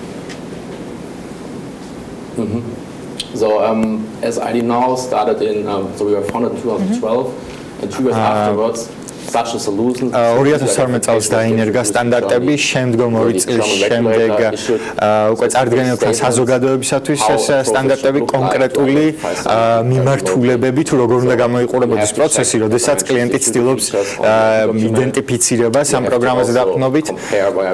აუცილებელია ID დოკუმენტის წარდგენა, ასევე სხვადასხვა დეტალების შედარება იმაში დასარწმუნებლად, რომ ერთი და იგივე ადამიანთან გვაქვს საქმე და თვითონ საიდენტიფიკაციო დოკუმენტიც უნდა მე წარდგენაში ვახსენე, რომ მსგავს მოდელს ბევრი ევროპული და მათ შორის გერმანული ბანკი იყენებს და თქვენც ხართ თქვენს თანამშრომლობთ ბევრ ასეთ ბანკთან. თუ შეგიძლიათ რომ დაგვისახოთ, რომელი ბანკები არის ისინი და რამდენად პოპულარული არის მათ შორის ევროპაში მსგავსი სისტემების გამოყენება? So Germany definitely one of our clients, for example, is the Commerzbank. გერმანიაში ყავს არაერთი პროგრამა კომერციული ბანკი მაგალითად და სხვა არაერთი ბანკიც ისევე როგორც გერმანიაში, გერმანიის საზღვრების გარეთაც მაგალითად ლუქსემბურგში, ავსტრიაში ეს პროგრამები გამოიყენება იმისათვის, რომ ადამიანებმა ხელი მოაწერონ კონტრაქტს და გახსნან ანგარიში და ჩვენ შეგვიძლია უკვე ვნახოთ, რომ მომხმარებლები უფრო და უფრო მეტ სარგებელს იღებენ ამ პროგრამისაგან ბაზარზე, რადგან მათ აღარ უწევთ, რომ ეწვიონ ფილიალს ან სათავო ოფისს იმისათვის, რომ ეს მარტივი პროცედურა გაიარონ. ქალთაკეთი საქართველოს საბანკო სისტემა ვერ ვიტყვით, რომ ჩამორჩება, ძალიან განვითარებული არის, მათ შორის ელექტრონულ ნაწილში, თუმცა ეს არის სიახლე, რომელსაც პირველი პროგრესი შესთავაზებს მომხმარებელს. რამდენად არის მოთხოვნა და იმ წარსული გამოცდილებით, რაც უკვე არსებობდა, მათ შორის თქვენი მომხმარებლებისათვის ასეთი ფორმით ურთიერთობისა, რამდენად იყო, რომ უშუალოდ ეს ერთი მისვლის საჭიროებაც მოხსნილიყო ბანკთან ურთიერთობაში და რამდენად ელოდებით, რომ თქვენი მომხმარებლები ამ სერვისით ისარგებლობენ, იმიტომ რომ მაინც ჩნდება ხოლმე უნდობლობის მომენტი, როდესაც ადამიანები ყველაფერს ტექნიკას ანდობენ და ნუ ერთხელ მისვლოს მაინც ცდილობენ რომ განახორციელონ. აი ამ ნაწილში რამდენად იყო მოთხოვნა თუ ეს არის თქვენი წინსწრები თქვათ ნაბიჯი? კი, სანამ მოთხოვნაზე გადავალ, მანამ მინდა უბრალოდ ვისაუბრო ერთ მნიშვნელოვან ფაქტორზე, რომელიც დიჯიტალიზაციას თან ახლავს და ეს არის უსაფრთხოება და დაცულობა. დიჯიტალიზაცია შეიძლება ყველაფერში გამოვიყენოთ და დღეს საქართველოში ეს საკმაოდ გავრცელებული ფორმაა, ნებისმიერი მსხვილი კომპანია თუ ტრეიდი იყენებს ამ მიმართულებას. თუმცა პირველი რაც მოდის საბანკო რესურსებთან ეს არის დაცულობა, სანდოობა, უსაფრთხოება. აქედან გამომდინარე, როგორც აღნიშნე, კონკრეტულად ეს პროექტი აკმაყოფილებს ევროპულ რეგულაციებს, ბაფინის რეგულაციებს. ჩვენ გარდა ქართული რეგულატორისა, საქართველოს პროგრედ ბანკ საქართველოს ყავს ასევე ევროპული რეგულატორი. ამიტომაც უნდა მოგვეძებნა ესეთი კომპანია, რომელიც სრულად აკმაყოფილებდა და სერტიფიცირებული იქნებოდა ბაფინის მიერ. პირველ რიგში უკვე ეს ცალსახად ნიშნავს ის ფაქტორია, რომ ეს პროდუქტი არის საკმაოდ დაცული და კიდევ როგორც ერთხელ აღნიშნე, აბსოლუტურად იდენტურია კონკრეტული პირადობის მოწმობის ამოცნობა მეთოდით, როგორც შეიძლება ეს მოხდეს ადგილზე. რაც შეეხება ახლა მოთხოვნას, მოთხოვნა არის ესეთი თემა, რომელზეც მე ვიტყოდი, რომ მსგავსი მიმართულებით თუ ბაზარს ჩვენ შევთავაზებთ სიახლეებს, მოთხოვნა ეს ყოველთვის იქნება. ჩვენ ზუსტად 3 წლის წინ დავიწყეთ პროექტი თვითმსახურების ზონებით, აღჭურვეთ ჩვენი ფილიალების ესეთი ჭკვიანი მანქანებით, რომელიც დღემდე უნიკალურია ბაზარზე და ვიტყოდი, რომ ანალოგი ჯერჯერობით, რა თქმა უნდა, ძალიან კომფორტულია. ჯერჯერობით ბაზარზე ანალოგი არ აყავს. თავიდანვე მოდიოდა საკმაოდ დიდი სკეპტიციზმი. თუმცა პროექტი დღეს გამართლებულია 99% ჩვენი მომხმარებლის მხოლოდ მანქანებით სარგებლობს და რატომაც არ უნდა შევქნათ იგივე კომფორტი თუ ამის შესაძლებლობა გვაქვს უკვე ფიზიკური პირებისთვის. ვიღაცას მაინც უნდა მისვლა რა თქმა უნდა თუ ამის აუცილებლად რა თქმა უნდა უბრალოდ ეს არის დამატებითი კომფორტი რომელიც დაზოგავს დროს ფინანსებს როგორც მომხმარებლის ასევე ბანკის. თქვენ ორი ეტაპი ახსენეთ. ერთი, როდესაც 2 თვის მერე დაახლოებით ექნებათ დღეს ვისაც არ აქვს პროგრამთან ურთიერთობა მას უკვე ანგარიშის რეგისტრაციის შესაძლებლობა და მეორე პირველი 2 თვიანი ეს დღეს უკვე მოქმედებს. ანუ მე როგორც მომხმარებელს შემიძლია თუ რა დამატებითი ანგარიში ბანკში მივსვლათ და როგორც მომხმარებელს უკვე თავიდან შეგიძლიათ გააქტიუროთ ინტერნეტ ბანკინგი. როგორც კი ინტერნეტ ბანკინგის გააქტიურებას შეძლებთ, შემდეგ ნებისმიერი ოპერაცია წარმოება შესაძლებელია ინტერნეტ ბანკინგიდან.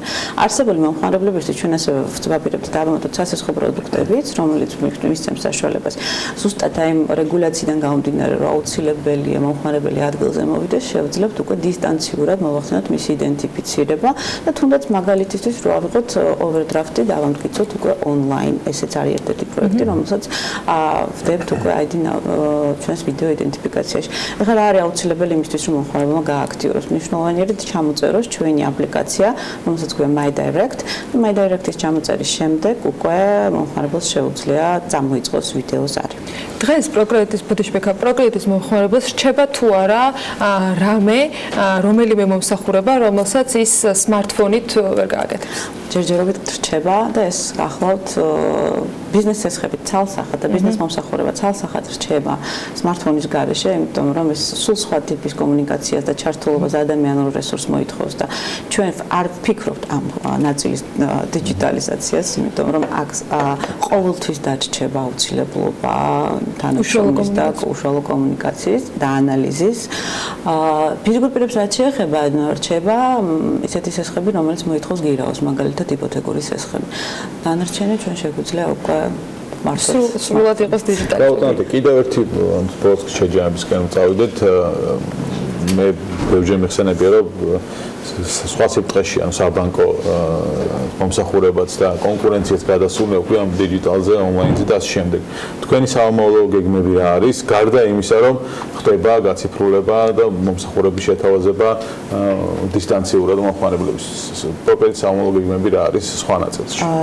პროექტის საომავლო გეგმები ორ ნაწილად დავყოფდი. ჩვენ სადღაც ივლისიდან უკვე საინტერესო პროდუქტი შევთავაზეთ ბიზნეს მომხმარებლებს, რომელიც ევროპის რეკონსტრუქციის ბანკთან იქნება დაკავშირებული და სავარაუდოდ ეს პროექტი ძალიან აქტიური იქნება უკვე ბიზნესებისთვის.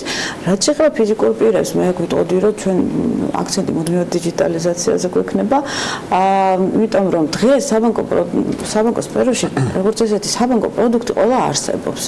ასე რომ ახალს რაღაც განსაკუთრებული ცეცხლაჭება შეთავაზებების თქვა განავითარება შეიძლება იყოს უბრალოდ რაღაც დამატებითი ერთ-ერთი ახალი დეტალი, რომელსაც დავამატებთ გარკვეულ პროდუქტს, მაგრამ ეს არ არის რაღაც დიდი გარდატეხა. დიდი გარდატეხა არის დაკავშირებული ისევ ინოვაციასთან, იმიტომ რომ როგორც აღნიშნე ბაზარზე მოთხოვნაც არის, მაგრამ ჩვენც უნდა ვეცადოთ, რომ ევროპული სტანდარტები შევიტანოთ უკვე ჩვენს მომსახურებაში.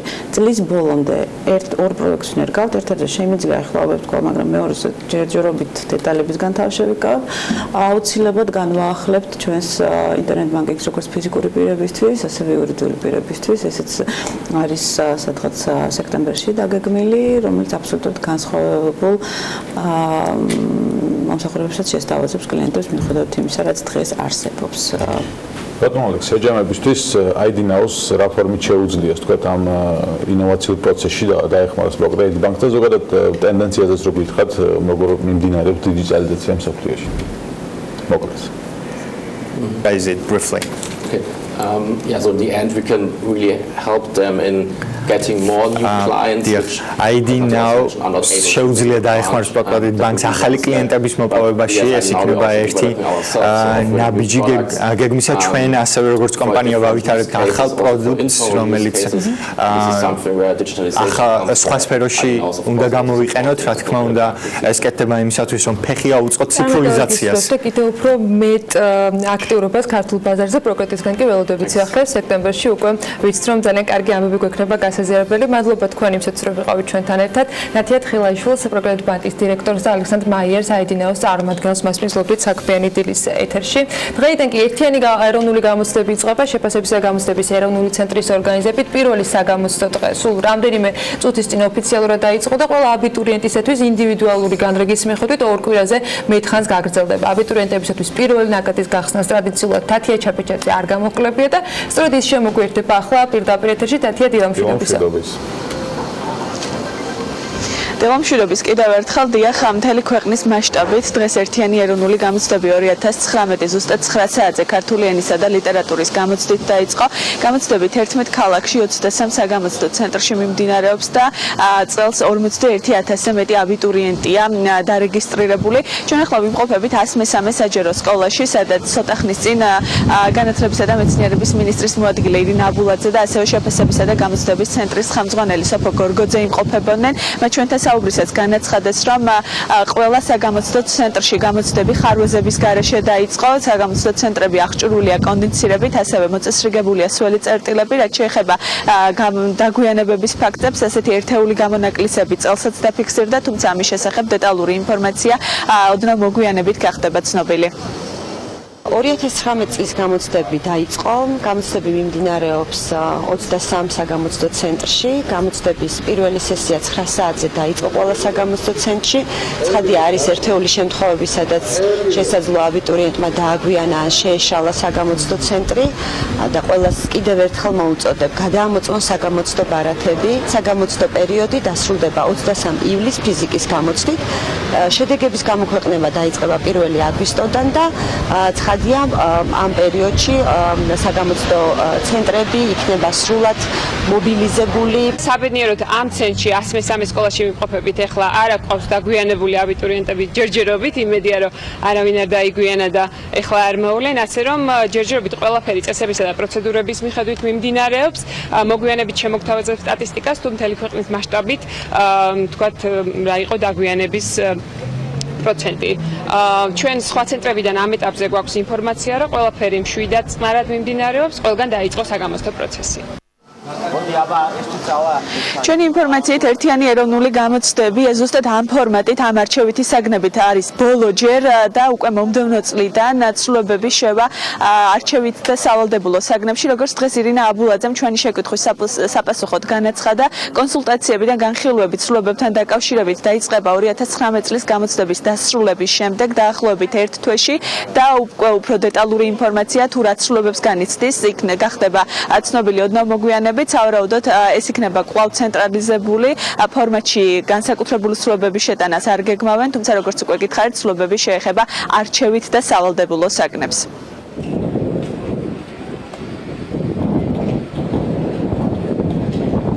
წარსადგენი კანონპროექტი, ასე ვთქვათ, პარლამენტში წარდგენა არ სჭირდება გამოცდების მოდელის ცვლილებას, იმიტომ რომ აქ არის საგნების არჩევითობაზე და სავალდებულოებაზე საუბარი, აქ შედის ცვლილებები ძირითადად 2020 წელს, თუმცა ესეც არის დასაწყისი მომავალი განვითარების გეგმის.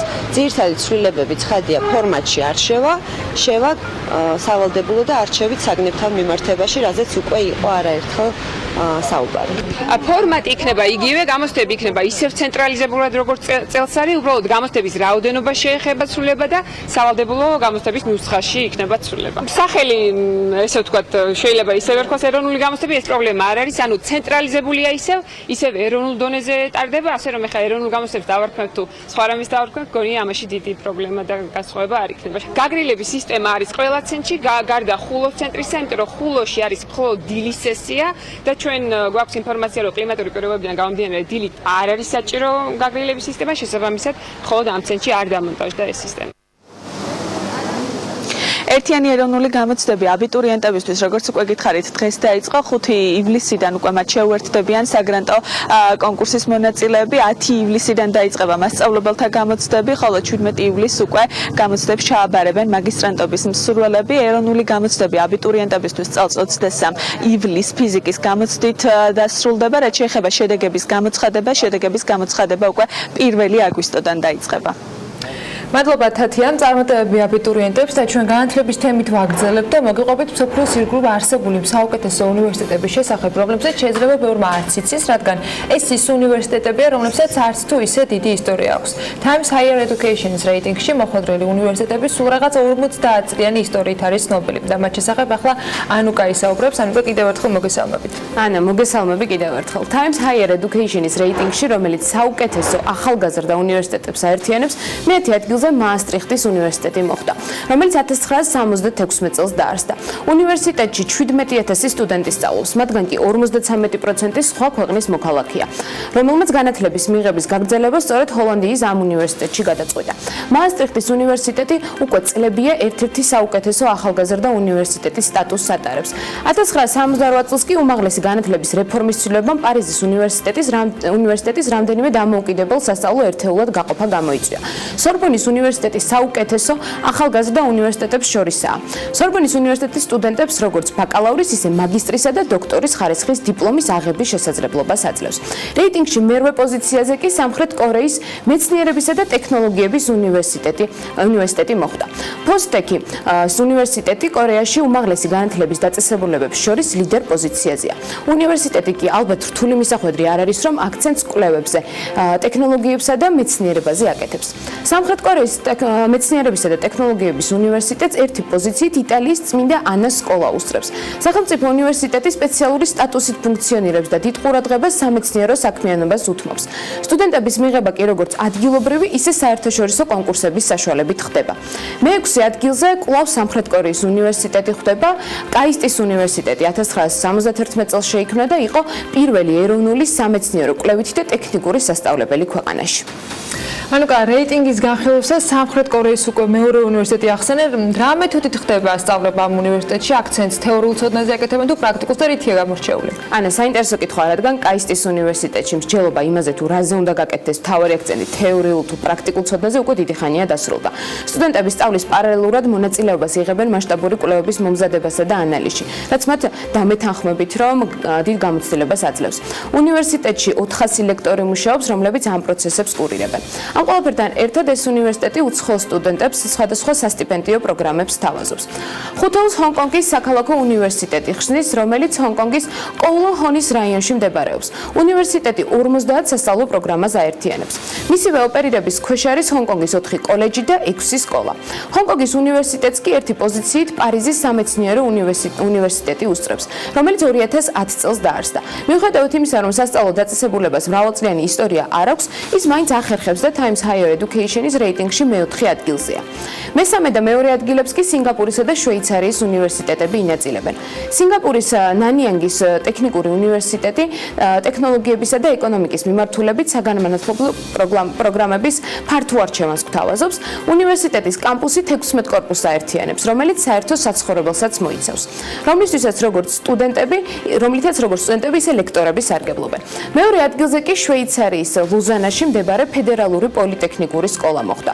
უნივერსიტეტს 1979 წლიდან ტექნოლოგიური სასწავლო დაწესებულების სტატუსი აქვს და ევროპაში ერთ-ერთ პრესტიჟულ სასწავლებლად ითვლება. საუკეთესო ახალგაზრდა უნივერსიტეტის წოდება კი ჰონკონგის მეცნიერებისა და ტექნოლოგიების უნივერსიტეტს ერგო, რომელიც ჰონკონგის კლიფ-ვეით ბეის რაიონში მდებარეობს. უნივერსიტეტი 1991 შეიქმნა და 4 ძირითად მიმართულებას აერთიანებს. ისეთ მიმართულებებს, როგორებიცაა ბიზნესი, საინჟინრო, სოციოლოგია და ჰუმანიტარული. სხვადასხვა რეიტინგების თანახმად ჰონკონგის მეცნიერებისა და ტექნოლოგიების უნივერსიტეტი ქალაქის 3 საუკეთესო უნივერსიტეტს შორის სახელდება და ასევე სახელდება აზიის საუკეთესო სასწავლო დაწესებულებებს შორისაც. ყველაზე დიდი პოპულარობით კი ჰონკონგის მეცნიერებისა და ტექნოლოგიების უნივერსიტეტის ბიზნესის სკოლა სარგებლობს. მადლობა ანუკას საინტერესო მიმოხილვის და ინფორმაციისთვის. ჩვენ რეკლამაზე უნდა გავიდეთ, რამდენიმე წუთში დაგიბრუნდებით საინტერესო თემებით და სტუმრებით დროებით.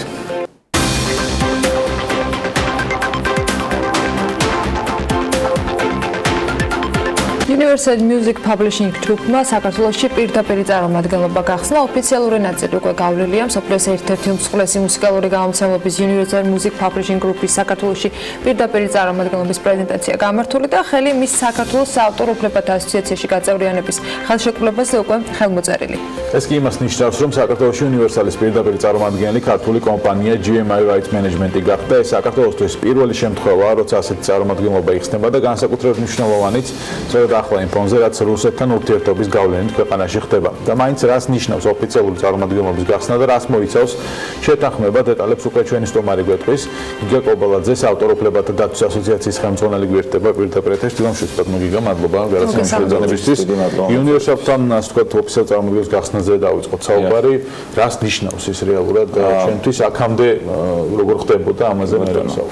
შეიძლება ითქვას, რომ ეს მართლაც ისტორიული ფაქტია, ისტორიული მნიშვნელობის მოვლენაა, რადგან აქამდე ისეთი დიდი მუსიკალური გამომცემლობები, როგორც არის Universal, Sony, Warner და ასე შემდეგ, სამწუხაროდ საქართველოს პირდაპირ არ იყვნენ წარმოადგენლნი და ისინი საქართველოს ფარავდნენ რუსეთის წარმომადგენლობების თუ ოფისების მეშვეობით. ეს ბუნებრივია, გარდა იმისა, რომ იწვევდა უხერხულობას რადგან რუსეთიდან იფარებოდა ეკონომიკური თვალსაზრისითაც არ იყო მომგებიანი მომხმარებლისთვის, რადგან მომხმარებელი, რომელიც ფულს იხდის მუსიკის გამოყენებაში, ამ შემთხვევაში მას უწევდა რუსეთის შუამავალი კომპანიების სასარგებლოდ ამ ფულის გადახდა და ეს ბუნებრივია, რომ ეს შუამავლობა აძვირებდა პროდუქტს. ამ შემთხვევაში მოხდა ის, რომ უნივერსალი, რადგან საქართველოს გახდა საინტერესო ბაზარი ამ მხრივ, უნივერსალმა გადაწყვიტა, რომ პირდაპირ შემოსულიყო, როგორც თქვენ ახსენეთ, GMI Rights Management არის ქართული კომპანია, რომელმაც პირდაპირ წარმომადგენლობის ხელშეკრულება გააფორმა და აქ უკვე ოფისი ფუნქციონირებს. ის გახდა ასოციაციის წევრი, ჩვენი ასოციაციის წევრი და საქართველოში ამ გამომცემლობის უნივერსალის კატალოგის და ლიცენზირების დროს ფული, გადახდილი ჰონორარი პირდაპირ არა შუამავლების მეშვეობით, არამედ პირდაპირ გადაირიცხება. გარდა ფინანსებისა, და თქვათ იმ გაძვირებისა, რომელიც ხდებოდა შუამავალი კომპანიების მიერ, რა ბენეფიტი აქვს კიდე უნივერსალის წარმომადგენლებს გახსნას, იმიტომ რომ ანუ არის სხვა მუსიკალური კომპანიები ინდუსტრიაში, რომლებიც შემოყვანათ და წარმომადგენლებს გახსნას გვინდა, თქვა საქართველოში იმიჯისთვის არის თუ არა ეს. იცით რა, პირველი აი იმ ფონზე, რაც თქვენ ახსენეთ, რაც დღეს არის, ხო, საავტორო უფლებებში, როდესაც რუსული გავლენა ძალიან გაძლიერებულია და რუსეთი ცდილობს, რომ მთლიანად მოიპოვოს ეს გავლენა, ეს არის დიდი გარღვევა პირდაპირ ვთქვათ, იმიტომ რომ ეს პირდაპირ ეწინააღმდეგება რუსულ ინტერესს, პირდაპირ ასე ვთქვათ, წინაღუდგა ამას და ეს ფაქტი ბუნებრივია, რომ იქნება ჩემი აზრით მაგალითის მიმცემი სხვა დიდი მოთამაშეებისთვის, სოფლიო დონის მოთამაშეებისთვის, რომ მათაც იგივენაირად აქ წარმომადგენლობები გახსნან. და ეს ბაზარს გააუმჯობესებს, ბუნებრივია, ჩვენ არ გვინდა რომ ვიფარებოდეთ რუსეთიდან, ჩვენ არ გვინდა რომ მოლაპარაკებებს ვაწარმოებდეთ რუსეთის შუამავალ კომპანიებთან, მათთან ვათანხმებდეთ პირობებს, მათთან ვათანხმებდეთ გამოყენების ჰონორარის ოდენობას, ვადას, ასე შემდეგ და ეს ბუნებრივია რომ არის მომგებიანი ორივე მხარისთვის. თქვენ თქვით რომ გახდა საინტერესო. ნუ საქართველოში რო თქვათ ახლა დიდად მოსახლეობის რაოდენობა გაიზარდა, მუსიკის სუნელთა რაოდენობაში იყო განსაკუთრებით. ეს გამოიწვია იმან რომ მოწესრიგდა ბაზარი. ორი მნიშვნელოვანი ფაქტორი შეგვიძლია გამოვყოთ. პირველი ის რომ კულტურა ჩამოყალიბდა იმის რომ საავტორო უფლებების გამოყენება უნდა მოხდეს კანონის დაცვით და მაშინ უნდა გადავიხადოთ დადგენილი ჰონორარი და მეორე დოვლათი შეიქმნა. ანუ ეკონომიკური მაჩვენებელი გაიზარდა, რომ საქართველოში რაც ამ კუთხით საავტორო უფლებების გამოყენების კუთხით და მუსიკალური ნაწარმოებების გამოყენების კუთხით გროვდებოდა, რამდენჯერმე 10ჯერ, 15ჯერ მეტი დოვლათია, ეხლა რაც ბუნებრივია, რომ საინტერესოებას ზრდის და მიმზიდველობას ზრდის ხო ბაზრის ეკონომიკური თვალსაზრისით, ანუ საქართველოს არის უკვე ის ქვეყანა, სადაც არის მზაობა იმისა, რომ ისევე როგორც ეს ხდება დასავლეთ ევროპის ქვეყნებში და ცივილიზებულ სოფლიოში. 45 ქვეყანა იყო, 47 ქვეყანა ვართ, 45 ოფისია. და ზრდის ეს საინტერესობას, მიმზიდველობას იმისას, რომ საქართველოში არსებობს უკვე სიტუაცია ისეთი, როდესაც არის მზაობა, რომ ისევე როგორც ცივილიზებულ სამყაროში დასავლეთ ევროპის ქვეყნებში, აქაც მოხდეს ზუსტად იგივენაირად ამ უფლებების დაცვა, ამ მუსიკის გამოყენება, ჰონორარის გადახდა და ასე შემდეგ. იმ ფონზე, როდესაც თქვენი წინასწარმოებისას საუბრობდით მცდელობაზე, მათ შორის რუსული კომპანიების მხრიდან საქართველოს ბაზარზე შემოსulis, რომელიც არალეგალურ საქმიანობასთან დაკავშირებით აკეთებდნენ განაცხადს და ეს რო ვთქვათ, რომ დასრულებული ამბავი არის, თვად არ არის დასრულებული, მაგრამ მე მგონი ინფორმირება რაღაც დონეზე მაინც მოხდა. ინფორმირება მოხდა. რას ნიშნავს ეს ხელშეკრულება ამ კონტექსტში და სად ვართ დღეს იმ კომპანიების თქვათ აქტიურობის ნაწილში, რომლებიც ცდილობენ საქართველოს ბაზარზე არასწორი ინფორმირების თქვათ ხარჯზე შემოიტანონ ისევ არეულობა ამ მოწესრიგებულ სივრცეში. გამომდინარე იქიდან, რომ ეს ასე მხოლოდ საინფორმაციო კამპანიებით, მხოლოდ ინფორმაციის გავრცელებით არ შემოიფარგლა და ანუ არ შეჩერდა, ჩვენ იძულებული გავხდით და მივმართეთ სასამართლოს. დღესდღეობით ვიმყოფებით სასამართლო პროცესში, ასე ვთქვათ, და ველოდებით სასამართლოს გადაწყვეტილებას, როდესაც მისი ძალით მოხდება ასეთი მცდელობის აღკვეთა ჩვენთან და ბუნებრივია, რომ ეს ერთი მხრივ რომ ხელ შეუშლის იმას, რომ ის განვითარების დინამიკა, რომელიც ჩვენს გვაქვს, შენარჩუნდეს და მეორე მხრივ აღკვეთავს იმ უკანონობას, არალეგალურ საქმიანობას, რომელსაც ისინი ცდილობენ რომ განახორციელონ საქართველოს საქართველოში და ამ კუთხით ცდილობენ რომ ბაზარზე დისონანსი შემოიტანონ, სიტუაცია გააუარესონ და საქართველო, რომელიც დღეს არის ნამდვილად შემიძლია თამამად ყავით ამდაბლობის გარეშე თქვა რომ არის საქართველო დღეს მსოფლიო რუკაზე როგორც ერთ-ერთი თვალსაჩინო წარმომადგენელი ამ კუთხით ეს მდგომარეობა უარესობის პირველ ინსტანციაშია ჯერ ეხლა ეს ახალი სულ ახალი ასე ვთქვათ პროცესია რამდენიმე თვის სასამართლო მოგეხსენებათ რომ არ არის მოკლევადიანი ხო სამწუხაროდ ნუ რასიზამთ და ეხლა დაიწყო და გვაქვს იმედი რომ მალევე მოხდება გადაწყვეტილების მიღება. ანუ ეს პროცესი გადავიდა სამართლებრივ ნაწილში, უკვე სასამართლოზე, კი ბატონო, გასაგებია, რაც შეეხება გეგმებს, ასე ვთქვათ, საომალოს, ზოგადად ეს თუ ურთიერთობები ამ ტიპის, თქო, უნივერსალის ტიპის ოფისის გახსნა წარმომადგენლობის როგორ ხდება, ანუ მუშაობთ თუ არა საერთაშორისო კომპანიებთან? კი, მუშაობთ ჩვენ მუშაობთ ჩვენი კომპეტენციის და უფლებამოსილების ფარგლებში, ანუ ჩვენ ვართ რეკომენდატორები იმისა, რომ ასეთი წარმომადგენლობები გაიხსნას და საქართველოში არა მარტო GMI Rights Management-ი, არამედ სხვა კომპანიებიც არსებობენ უკვე, ვისაც შეუძლია რომ ეს პირობები დააკმაყოფილოს და ვისაც შეუძლია რომ თამამად ელაპარაკოს, თამამად განიხილოს ეს წინადადებები და ასეთი კავშირები და ასეთი კომუნიკაცია მიდის ინტენსიურად და მე იმედი მაქვს და ძალიან დიდი იმედი მაქვს იმის, რომ საქართველოს ჩაეწერება იმ ქვეყნების რიგში, სადაც აი 47 ქვეყანაში, სადაც ყველა დიდ მუსიკალურ გამომცემლობას წარმოადგენელი აქვს, წარმომადგენლობა პირდაპირ და არ ოპერირებს შუამავლების თანაჭდება ისეთი კავშირები, როგორც ამ შემთხვევაში საქართველოს რუსეთის გავლით უხდებოდა. განსაკუთრებით მას შეუძლია რუსეთის გავლით იფარება და არა დაუშვათ პარიზის ან ჩვენთვის განსაკუთრებით ერთული არის, მაგრამ ფინანსურ ნაწილში თუ დაახლოებით გაქვს დათვლილი, რამდენით გაიაფდება ამ შემთხვევაში ქართული კომპანიების დაახლოებით? მე როგორც ვიცი, დაახლოებით 25%-ით საშუალოდ 25%-ით უფრო იაფი გამოვა პროდუქტი, რომელსაც უნივერსალის კატალოგის გამოყენებისთვის გადაიხდიან და ეს მნიშვნელოვანი შეღავათია გამომდინარე იქიდან, რომ როდესაც მაგალითად ხდება გამოყენება მუსიკის ფილმში ან რეკლამაში, საკმაოდ მაღალია ხოლმე ფასი ასეთი მუსიკის და 25% თუ ფულად გამოხატულებაში არ არის ცოტა ნამდვილად. ბატონო გია, ჩვენ გქონდა საშუალება რომ ანგარიში, ასე ვთქვათ, გაგვეცნო მაყურებლისთვის თქვენი ასოციაციის 2019 წლის ნახევარი ფაქტიურად მიიღია, როგორ მიმდინარეობს, ასე ვთქვათ, ეს წელი არის თუ არა ისევის ზრდის დინამიკა. ჩვენ დაგეგმილი გვაქვს ამ წელსაც დაახლოებით 10%-იანი ზრდა წინა წელთან შედარებით. ბუნებრივია ამ მიმდინარე მოვლენებმა კრიზისული მდგომარეობა შექმნა და გარკვეული შეფერხებები გამოიწვია, თუმცა ტენდენცია ისეთია, რომ ეს 10%-იანი ზრდა შენარჩუნდება, გამომდინარე იქიდან, რომ ბაზარი იზრდება, ჩვენ ასე ვთქვათ, მეტად ვითვისებთ უფრო ამ ბაზარს. ამ წელს გვაქვს დაგეგმილი ასევე ორი დიდი სეგმენტის, ახალი სეგმენტის დაწყება ლიცენზირების კუთხით და შესაბამისად ეს ზრდა შენარჩუნდება, ტენდენცია უნდა შენარჩუნდეს. ეს არის აუდიოვიზუალური ნაწარმოებების ლიცენზირება და ასევე ეს გახლავთ ფიზიკური პირების მიერ პირადი სარგებლობისთვის გამოყენებული იმ მატერიალური მოწყობილობების და ტექნიკური საშუალებების ლიცენზირება, რომელიც შემოდის, ანუ რომლის იმპორტიც ხდება ქვეყანაში, ეს ეხება CD, USB, ფლეში და ყველა ის მოწყობილობა, რომელზეც შეიძლება ჩაიწეროს მუსიკალური ნაწარმოები. ხო, ეს არსებობს სოფლიოში ყველგან, არსებობს ჩვენთანაც კანონმდებლობით, თუმცა აღსრულების ნაწილში აიხლა ვაპირებთ, რომ დავიწყოთ ეს პროცესი, იმიტომ რომ სოფლიოს ყველა ქვეყანაში თითქმის ეს დარეგულირებულია და ამ კუთხითაც იმპორტიორები, ამ წარმოებლები, ნუ ჩვენს შემთხვევაში იმპორტიორები და ასეთი რაღაცები ჩვენთან ასეთი მოწყობილობები არის წარმოება, ვალდებულნი არიან, რომ იხდიდნენ ჰონორარს. წარმატებას გისურვებ. დიდი საქმე ქონია 2019-თვის. სიახლეებს აუცილებლად კიდევ გაუზიარებთ ჩვენს მაყურებელს. გიგა კობალაძეს ავტორ უფლებათა დაცვის ასოციაციის ხელმძღვანელს მასპინძლობთ საქმიანი დილის ეთერში და გილოცავთ კიდევ ერთხელ შეთანხმებას, რომელიც რაღაც 2 დღის წინ გაფრთხილდა. ამ უქმეებზე ლევან თაღიაშვილმა ფაკაპ ნაითის აღმასრულებელ დირექტორთან ინტერვიუ ჩაწერა, რომელიც საქართველოს რამდენიმე დღით ესტუმრა.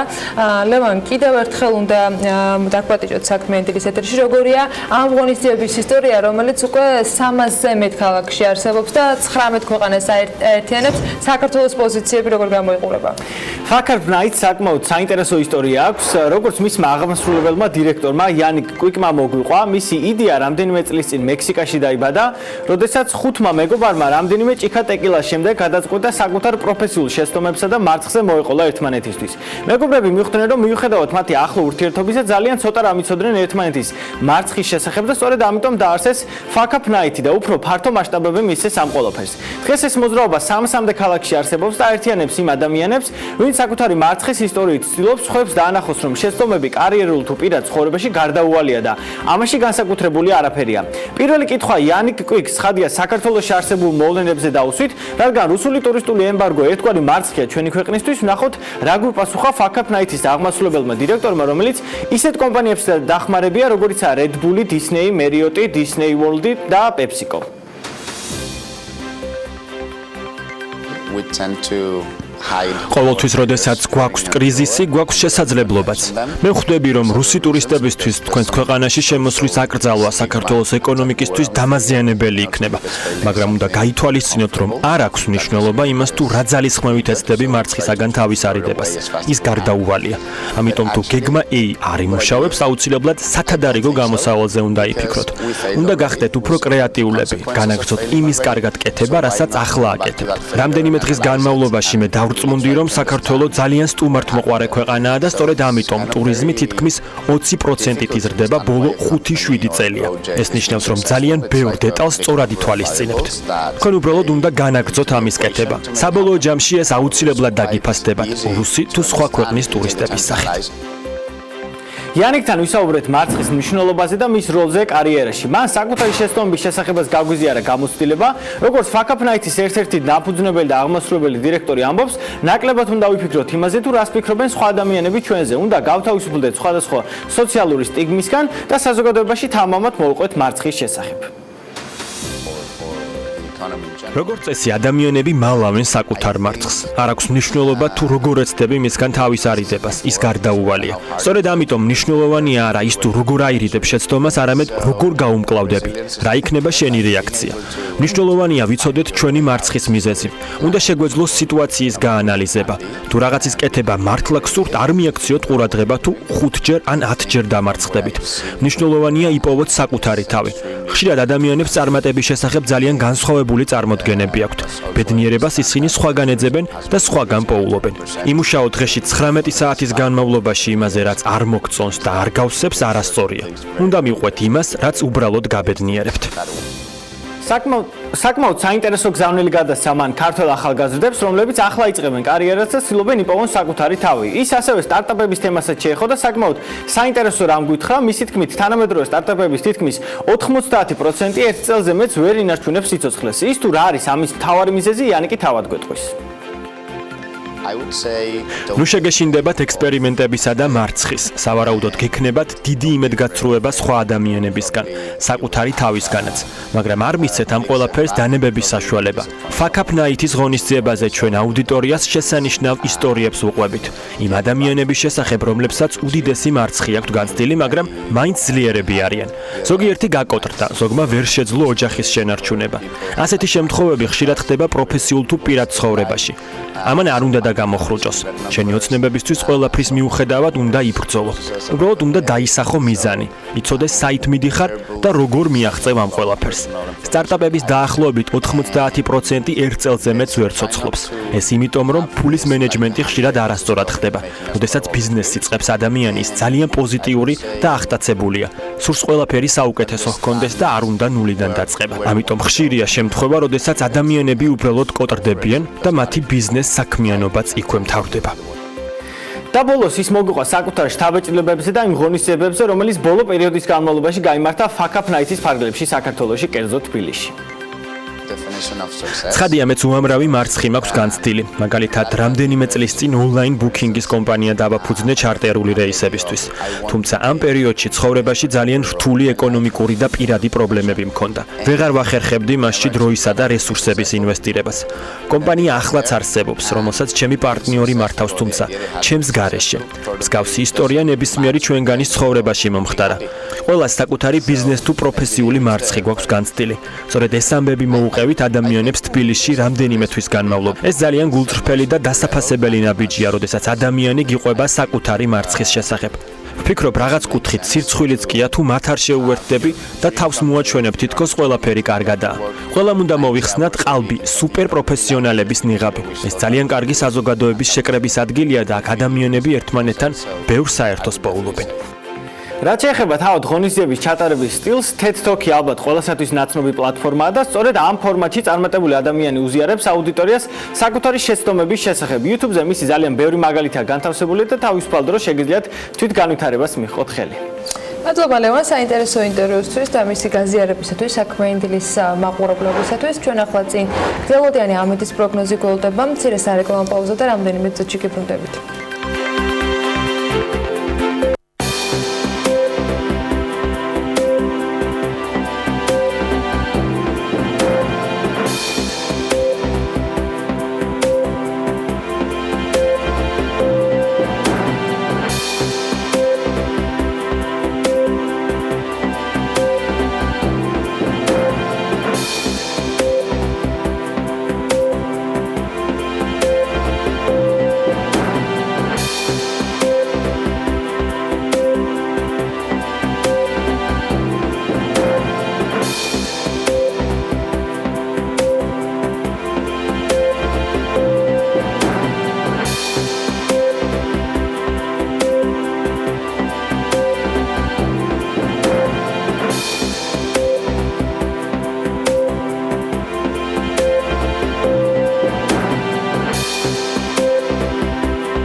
დღეს მიწაზე მყარად მდგარი საქმიანობისათვის განსაკუთრებულად საინტერესო ეთერის ფინალი გველოდება. HR Hub-ის შემქმნელები კვლავ საქმიან ეთერში არიან და დანარჩენს თავად მოგყვებიან ani დილამშვიდობისა. დილამშვიდობისა, ანა. HR Hub-ში სიახლეები გვაქვს. ჩვენი ღონისძიებები ბათუმშიც გაიმართება. პირველი ღონისძიება 9 ივლისს სასტუმრო ინტურისში ჩატარდება. ყველა ვინც დაინტერესებულია ადამიანური რესურსების მართვის სფეროთი შეუძლია დაესწროს შეხვედრას. ასევე ვემზადებით კამპანიისთვის, რომელიც შიდა ტურიზმის მხარდაჭერაში HR მენეჯერების ჩართვას ითვალისწინებს. HR Hub-ზე გამოქვეყნდება ამაზე ინფორმაცია. HR Hub-ის რუბრიკაში კი დღეს პილოტისა და ბორტგამცილებლის პროფესიებზე ვისაუბრებთ. გვექნება პირდაპირი ჩართვა MyWay Airlines-ის თვითმფრინავიდან. პილოტი ერთ-ერთი ყველაზე რთული პროფესია მსოფლიოში, რადგან პასუხს აგებს უამრავი ადამიანის სიცოცხლეზე. ასევე ბორტგამცილებელი, რომელიც ხმელეთიდან 1000-ობით მეტრის მეშვეობით ზრუნავს ადამიანების უსაფრთხოებაზე. რა კრიტერიუმებსა და მოთხოვნებს უნდა აკმაყოფილებდნენ ადამიანები, რომელთაც სურთ ამ პროფესიას დაეუფლონ, ამის შესახებ ინფორმაციას ანა გზირიშვილი მოგვაწვდის, რომელიც პირდაპირ თვითმფრინავიდან ჩაგვართვება სტუმრებთან ერთად. ანა, კეთილი იყოს შენი სტუმრობა MyWay Airlines-ის ბორტზე. დიდი მადლობა დილა მშვიდობის და მივესალმები საქმიანი დილის მაყურებელს. დიახ, მე ვიმყოფები MyWay Airlines-ის Boeing 737-8-ში. ჩემთან ერთად იმყოფება კომერციული კომპანიის კომერციული დირექტორი ბატონი იგორ აფციაური, რომელიც ასე რომ ვთქვათ, მეგზურობას გაგვიწევს დღეს ამ თვითმფრინავში. ბატონო იგორ, მე მინდა გკითხოთ MyWay Airlines-ის შესახებ რა მიმართულებით ასრულებთ ძირითადად ფრენებს და რამდენი ხანია რაც ოპერირებთ საქართველოს ბაზარზე? მოგესალმებით, მივესალმებით თქვენ მაყურებელს, მინდა ყველას წარმატებული კვირა უსურვო. ჩვენ ამჟამად დავფრინავთ თბილისი თელავივის მიმართულებით 3 სიხშირით კვირაში. დიდი ალბათობით ჩვენ ივლისიდან დავამატებთ კიდევ სიხშირეებს. ჩვენ ასევე დავფრინავთ ჟუკოვსკის მიმართულებით, თუმცა მოგეხსენებათ, რომ ივლისიდან შეწყდება ყველანაირი ფრენები საქართველოს და რუსეთს შორის. ამიტომ ჩვენ ამით ავჩერდებით. გვექნება ძალიან ბევრი ჩარტერული პროგრამები, რასაც ჩვენ ახლა ზაფხულის სეზონზე შემოთავაზებთ ჩვენ მგზავრებს და ასევე ალბათ უფრო სექტემბრისთვის გამოვაცხადებთ კიდევ უფრო მეტ რეგულარულ ფრენებს. როგორც იცი, ამ ეტაპზე 2 ბოინგი გაქვთ, ხო? ამ ეტაპზე ყავს 2 ბოინგი 737-800, 170 ადგილიანი, როგორც ხედავთ 8 ადგილი არის ბიზნეს კლასში და 162 ეკონომ კლასში. ჩვენ ასევე ველოდებით მესამე ბორტს, რომელიც ამ წლის ბოლომდე უკვე იქნება ჩვენ ასე ვთქვათ ავიაპარკში. ალბათ სიმბოლურია ისიც, რომ ბოინგი, სადაც ახლა ჩვენ ვიმყოფებით, სწორედ მოსკოვში ასრულებს დღეს ფრენას. აქვე მინდა გკითხოთ, როგორც იცი, 200-მდე თანამშრომელი ამ ეტაპზე დასაქმებული თქვენს კომპანიაში, საინტერესოა რა უპირატესობებით სარგებლობენ ისინი, თქვათ, თუ აქვთ შეღავათები ფრენაზე და ასე შემდეგ. რა თქმა უნდა, მათ როგორც ყველა ავიაკომპანიაში აქვთ მათთვის და მათ ოჯახის წევრებისთვის წელიწადში აქვთ ერთი უფასო ბილეთი ჩვენ მიმართულებებზე და ასევე სარგებლობენ ნებისმიერ ჩვენ რეისზე, ასე ვთქვათ, ID staff ბილეთებით, რომელიც გულისხმობს 90%-მდე ფასდაკლებას, თუ რეალურად გაფრენამდე არის ბორტზე ადგილები დარჩენილი, რაც ჩვენ შემთხვევაში ძალიან იშვიათად ხდება ხოლმე. ეს საკმაოდ მნიშვნელოვანია ადამიანებისთვის, განსაკუთრებით მათთვის, ვისაც უყვარს მოგზაურობა. დიდი მადლობა, ახლა მე მინდა გადავინაცვლო და გაგაცნოთ ბორტგამცირებელი. მოგეხსენებათ, საკმაოდ რთული პროფესია, შეიძლება იფიქრონ და ბევრი ადამიანისთვის ეს არის ძალიან მომხიბვლელი და შეიძლება ერთი შეხედვით მარტივიც, თუმცა საკმაოდ დიდ სირთულეებთან არის დაკავშირებული. მინდა გაგაცნოთ MyWay Airlines-ის ბორტგამცირებელი მანჩო დილა მშვიდობისა. მიხარია რომ პატივი მხვდა თქვენი გაცნობის. მე მინდა გკითხოთ პირველ რიგში, როგორ გადაწყვიტეთ, რომ გამხდარიყავით ბორტგამცირებელი? რატომ იგეთ ეს გადაწყვეტილება? ანუ ძალიან მომწონს ეს პროფესია, ძალიან ბევრ ხალხთან მიწევს კომუნიკაცია, ეს განურჩევლად რელიგიისა თუ ეროვნების დიახ და ძალიან საინტერესოს ხდის ამ სამსახურს ესაუბრე. რამდენი წელია რაც ბორტგამცირებელი? 6 წელია. საკმაოდ დიდი პერიოდია. ასე მინდა გკითხოთ, რა მოთხოვნებს უნდა აკმაყოფილებდეს ადამიანი, რომელსაც სურს რომ გახდეს ბორტგამცირებელი? ეს ის პროფესია, რომელსაც თქვათ, მხოლოდ სურვილი არ არის მთავარი, იმიტომ რომ როგორც იცი, აქ არის სიმაღლის შეზღუდვა, აუცილებლად უნდა იცოდეს ცურვა და ასე შემდეგ. ეს კრიტერიუმები რა ჩამოგვითვალოთ? დიახ, ესე იგი, პირველ რიგში მრავალ სხვადასხვა კომპანიებს აქვთ სხვადასხვა კრიტერიუმები, მაგრამ ჩვენს ეს აქვს, რა თქმა უნდა იცოდეს ცურვა, უნდა იცოდეს რამოდენიმე სხვადასხვა ენა და სიმაღლის შეზღუდვა. სიმაღლის შეზღუდვაც არის, კი, რა თქმა უნდა წვდებოდეს თვითმფრინავში თაროებს, ანუ მაგიტომ არის ეს დაწესებული კი შესაბამისად. და სად შეიძლება დავეუფლოთ, მაგალითად, ვისაც ძალიან ბევრი ადამიანი გვიყურებს, ვისაც შეიძლება სურვილი ჰქონდეს, რომ გახდეს ბორტგამცირებელი, სად შეიძლება დავეუფლოთ ამ პროფესიას? საავიაციო უნივერსიტეტში შეგიძლიათ დაეუფლოთ ამ პროფესიას, ასევე თუ კომპანია აგიყვანთ, კომპანია გადაგასწავლით და შემდეგ აგიყვანთ. ძალიან კარგი. ახლა კი მინდა დიდი მადლობა მანჩო, ახლა კი მინდა გადავინაცვლო ფრინავის კაბინაში, სადაც შესვლის უფლება თითქმის საერთოდ არავის არ აქვს მგზავრებს. მინდა გაგაცნოთ ჩვენი პილოტი დავით დილა მშვიდობის და მოხარული ვარ რომ ვიმყოფები პირველი შემთხვევაა, სადაც სხვათა შორის რაც ვიმყოფები პილოტის კაბინაში. საკმაოდ ძალიან ბევრი ღილაკია ახლა ჩვენს გარშემო. პირველ რიგში მინდა აღვნიშნო, რომ უკვე ვფიქრობ ვფიქრობ, რომ ძალიან რთული პროფესია, იმიტომ რომ საკმაოდ რთულია ამდენი ლოქში თქვა დაიმახსოვრა, რა რისთვის არის განკუთვნილი. მე მინდა გკითხოთ, რატომ გადაწყვიტეთ, რომ გამხდარიყავით მფრინავი და დაუფლებოდით ამ პროფესიას? ბავშვობიდანვე ახლო შეხება მქონდა ავიაციასთან და ბავშვობიდანვე გადაწყვეტილი მქონდა, რომ გავხდებოდი მფრინავი. დიდი ხანია, რაც ამ პროფესიას დაუხლეთ? დაახლოებით 8 წელიწადია. ადამიანებს ვისაც სურთ რომ გახდნენ მფრინავები, რა არის საჭირო ამისთვის, გარდა იმისა, რომ თქვა ავიაციო უნივერსიტეტში უნდა ჩააბარონ. თუ არის რაღაც თქვა გარკვეული უნარჩვევები, რომელიც აუცილებლად უნდა ჰქონდეს ადამიანს რომ გახდეს მფრინავი. ნუ მარტო მონდომება არ არის საკმარისი, რა თქმა უნდა, სწავლა და ასევე ჯანმრთელობა უნდა უწყობდეს ხელს. თქვენი აზრით რა არის ყველაზე რთული მფრინავის პროფესიაში? ყველაზე რთული, ჩემთვის ალბათ ყველაზე რთული არის ლოდინი. ლოდინი. დიახ, ის ჩვენც ისევე არ გვიყვარს ლოდინი, როგორც მგზავრებს გაფრენის წინ. გასაგებია, აქვე მინდა ვისარგებლო შემთხვევით, ძალიან ბევრი ადამიანს ეშინია ტურბულენტური ზონის და მინდა გკითხოთ ტურბულენტობის შესახებ რომ გითხრათ რამდენიმე სიტყვით, ზოგადად რა უწყობს ხელს ტურბულენტობის წარმოქმნას და თუ იცით ხოლმე წინასწარ და თუ შეგიძლიათ თქვათ აიდოთ თავიდან აღნიშნულ ზონაში ფრენ. კი, წინასწარ ძირითად შემთხვევაში ვიცით, როდის ველოდოთ ტურბულენტობას, ფრენის წინ ჩვენ ვეცნობთ ამინს მარშრუტზე და ვცდილობთ თავი ავარიდოთ მაგალითად ღრუბელში ფრენას, ასევე ვუსმენთ სხვა თვითმფრინავებს, გარკვეულ სიმაღლეებზე შეიძლება ვიღაცამ გადმოსცეს, რომ ტურბულენტური ზონაა და ავარიდებთ თავს ამ სიმაღლეზე ფრენას. ასევე მგზავრებს ვაფრთხილებთ, რომ ყოველთვის შეიკრან ღვედი ფრენის ნებისმიერ ეტაპზე, რათა თავიდან აიცილონ რაიმე არაკომფორტული ფრენა და თუ გქონიათ შემთხვევა, ჩაგიკითხებოდით რაღაც კრიტიკული საავარიო ტიპი ფრენა. ასეთი კრიტიკული შემთხვევა არ ქონია. ძალიან მნიშვნელოვანია. საკმაოდ მნიშვნელოვანია. აქვე მინდა გკითხოთ, ყოველთვის მაინტერესებდა, თუ ესმით ფრინავებს და აპლოდისმენტების ხმა, რომელსაც მგზავრები ტაშს უკრავენ, ასე რომ ვთქვათ, დაჯდომით თვითმფრინავის დაფრენის დროს. კი, რა თქმა უნდა. რამდენად მნიშვნელოვანია თქვენთვის პილოტისთვის, თქვათ, ამ მხრივ მადლიერების გამოხატვა? კი, გვესმის, რა თქმა უნდა, აპლოდისმენტების ხმა და ძალიან მოხარულები ვართ, რომ ჩვენი სამსახურით მგზავრები კარგად ცნობენ თავს. ძალიან დიდი მადლობა. მოკლედ, როგორც მოისმინეთ, საკმაოდ რთული პროფესიების შესახებ ვისაუბრეთ.